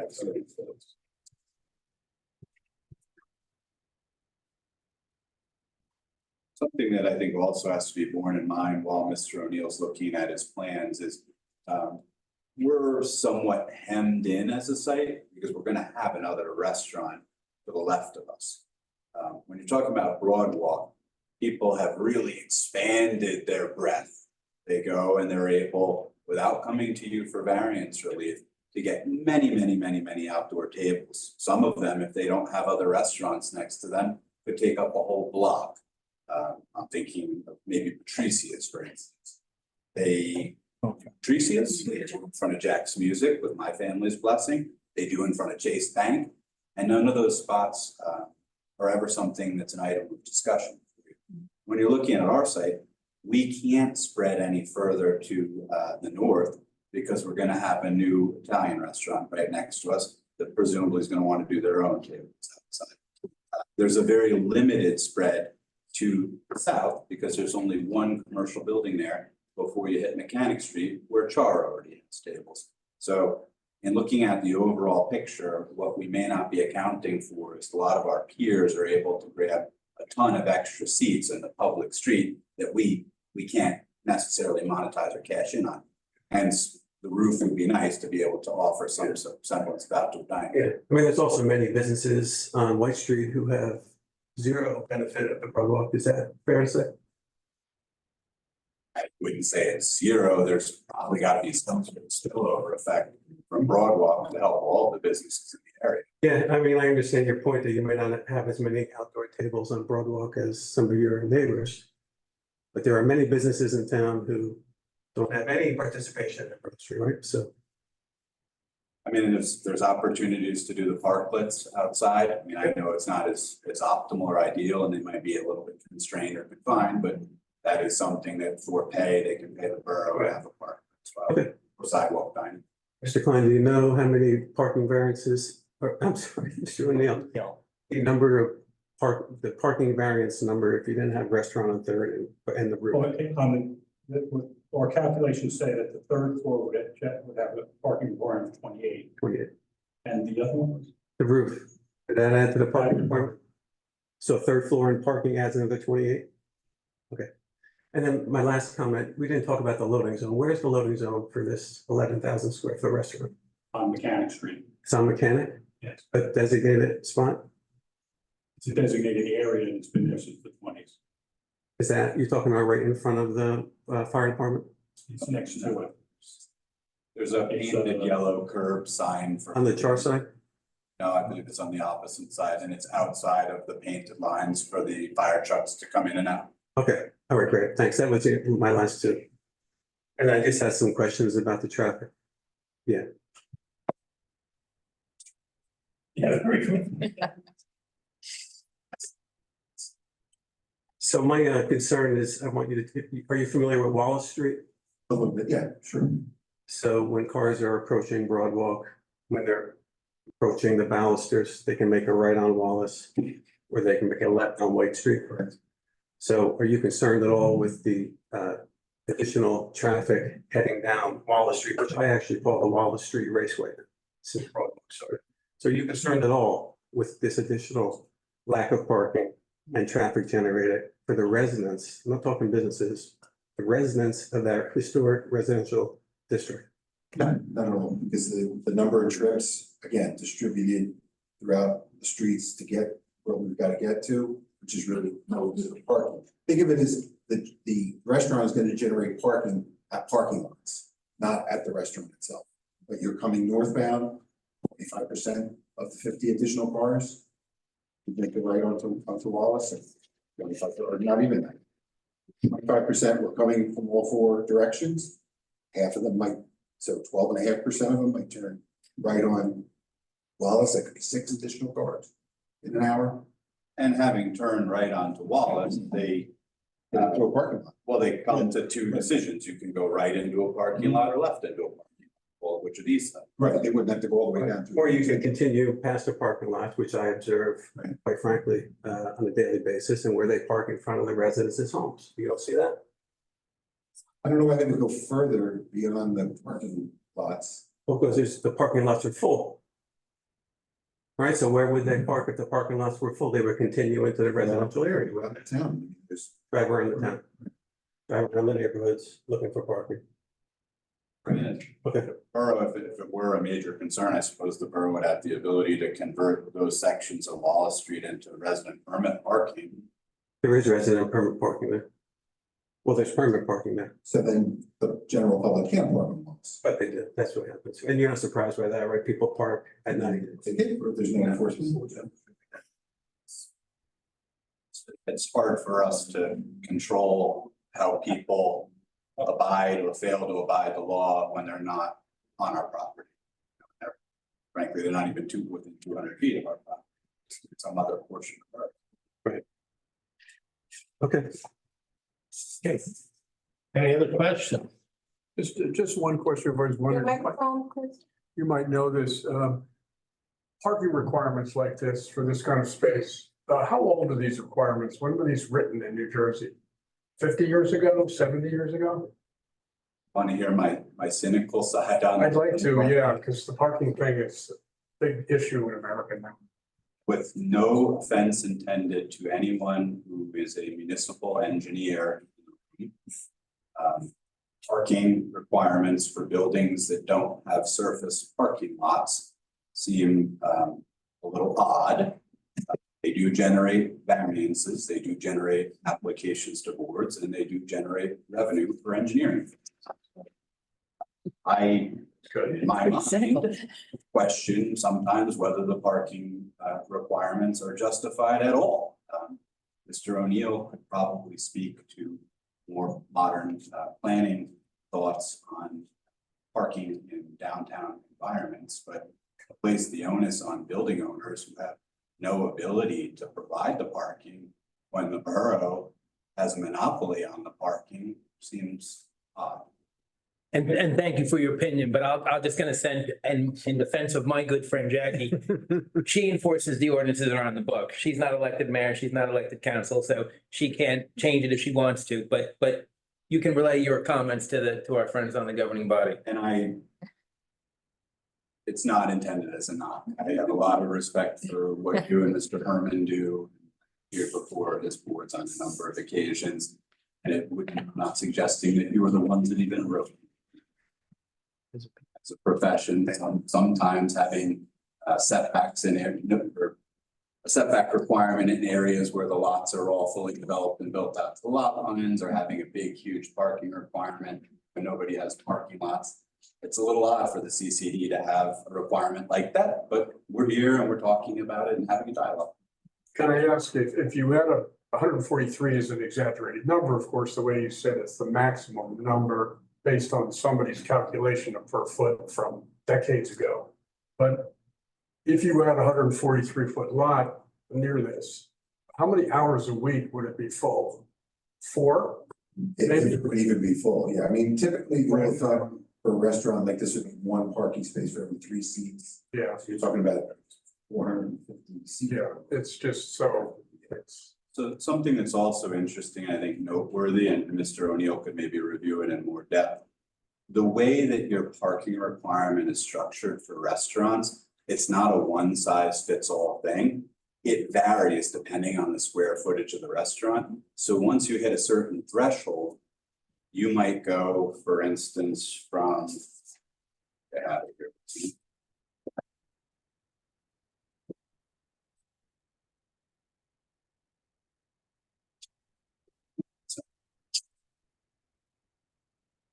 Okay, well, if you had a small restaurant that was less than 1,000 square feet, you're required to have 6 spaces per 1,000 square feet of GFA.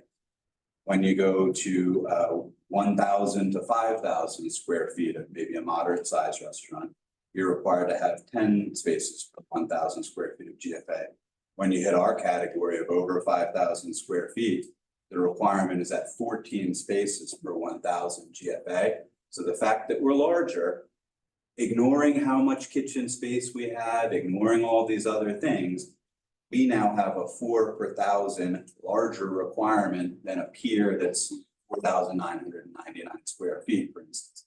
Doesn't necessarily mean that they're going to have fewer patrons than we're gonna have or be less busy. And it probably wouldn't be differentiated that way in the IT. Correct, yeah. It's not differentiated by the size of the restaurant. It's typically either square footage per 1,000 square feet or per seats. but I do want to acknowledge the concern of my colleague because that is the issue several hours a week when groceries popping, which is 30 days a year, 30, 40 nights a year, actually. It is kind of a mess in the residential neighborhoods just east of that area. That's a continuing concern here because it does bring a lot of people here for brief periods of time for some nights of the year. I don't mean to minimize that, but I still have my thoughts about the parking requirements in this country than here. Are any restaurants in Red Bank fully compliant with this? Maybe Bonacera with their lot, but has anybody got parking that isn't adjacent in the public lot? I challenge anyone to find a restaurant that has full parking. And Bonacera's not even close to their requirement with that lot. Right. So. Right. I don't know. And they only lease that, so that lease could be up at any time, but they're still gonna be operating. Oh, yes. At the risk of making enemies, which I don't want to do because I love the institution and everyone that runs it. I would give you the example of the Count Basie Theater. Enormous 2 theaters, teaching rooms, just massive building. Have any parking? If they do, it's inconsequential, but yet they function. And they bring people in and the people spend money and they fill the borough's coffers with their parking revenue. And they presumably patronize the restaurants, and I think most people would prefer to have the Count Basie there than to not. Sure would. Okay. No further questions from the board? Any questions, any comments from the public? Any comments from the board? Okay, we'll close all of that, and would anybody like to make a motion to approve or deny this application? I'd like to do a motion to approve. I'd like to motion to approve. I'll second. Who was second, then? And now, just for the record, we either recite the conditions or we say all the conditions that were discussed. I would just do a lot of them if you could. Okay, real quickly. So we talked about, well, the compliance with all the promises, commitments and representations the team made, compliance with all affordable housing rules and regulations. Do they need an affordable housing plan, Shauna? No, okay, so whatever the regulations, compliance with the T&M Associates Review Memorandum, compliance with all outside approvals. And with the caveat, if the application or requested relief materially changes as a result of those outside approvals, you may need to come back. As a primary food establishment, Shauna, I'm thinking they have to get something from the Board of Health. Yes. Okay, and John, as you alluded to, Obviously, this board does not give any liquor license approval, so you have to get that from the borough, whether that's whatever type of liquor license or BYOB. This is not, just because you said it here, you can't get the approval here, you have to get that from the borough. Let's see, there's usually a 24-month time frame shelf life on from when the resolution is adopted to get the permits. Compliance with the HPC memo and the River Center memo, and we'll get that a little bit. And if any of the motion or seconder have any issues, say no.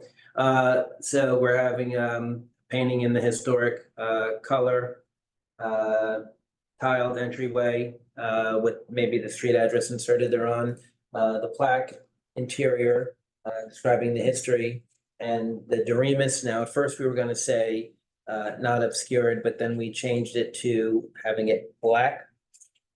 And let's see. We had compliance with ADA and building coverage regulations, municipal fire subcode official, private garbage collection, and John, they usually say with an obligation to have it more frequently if that's necessary. Certainly. And we will not put the tails out of the street, they'll be in the alley and pulled in after there. okay. Vince, you're gonna have to help me read my writing tomorrow. We have now, Shauna, you had said something about entertainment and music. Do I just say any entertainment, live music is just, they have to comply with municipal ordinances? Yes.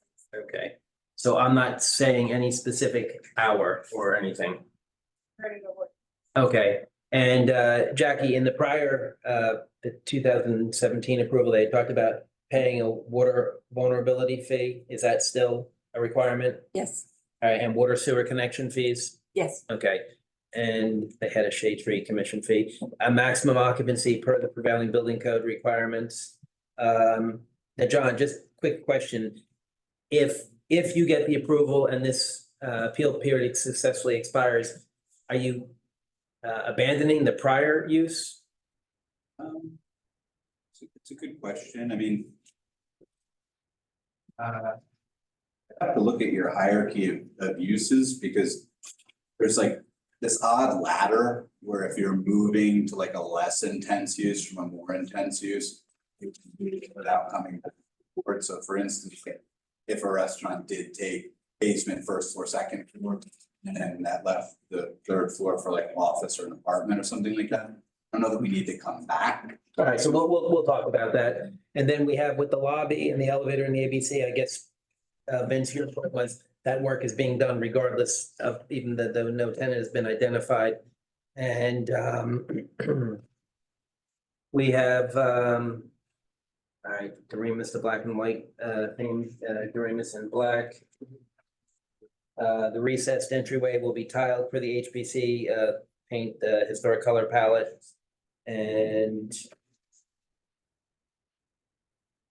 we had rooftop mechanicals to be screened. Valet service? Yes. I think we would endeavor in good faith to do the shared valet service. So we're gonna have, let's see, comply with T&M signage, comply with prevailing regulations, or you come back.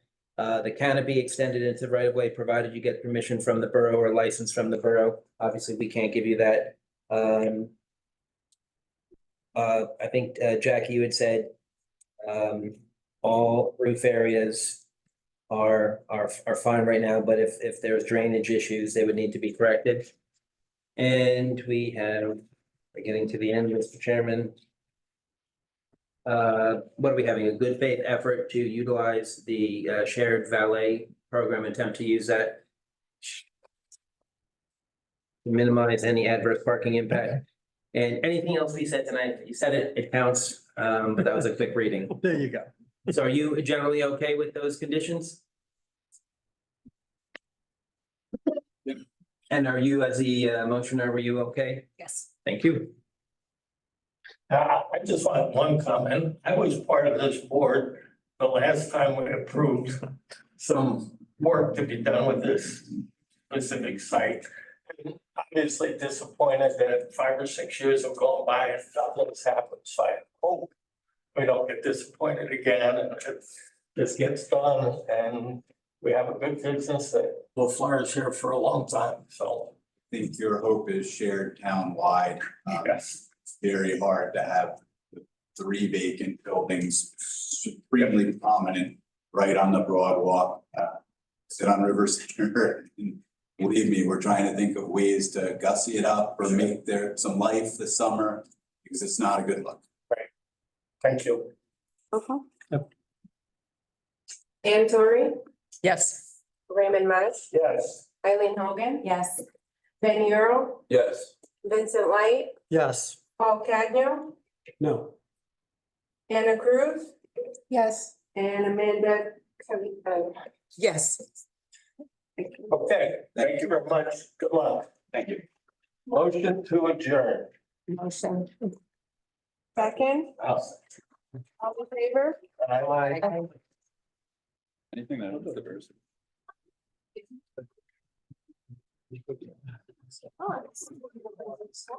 Anderson, John Anderson.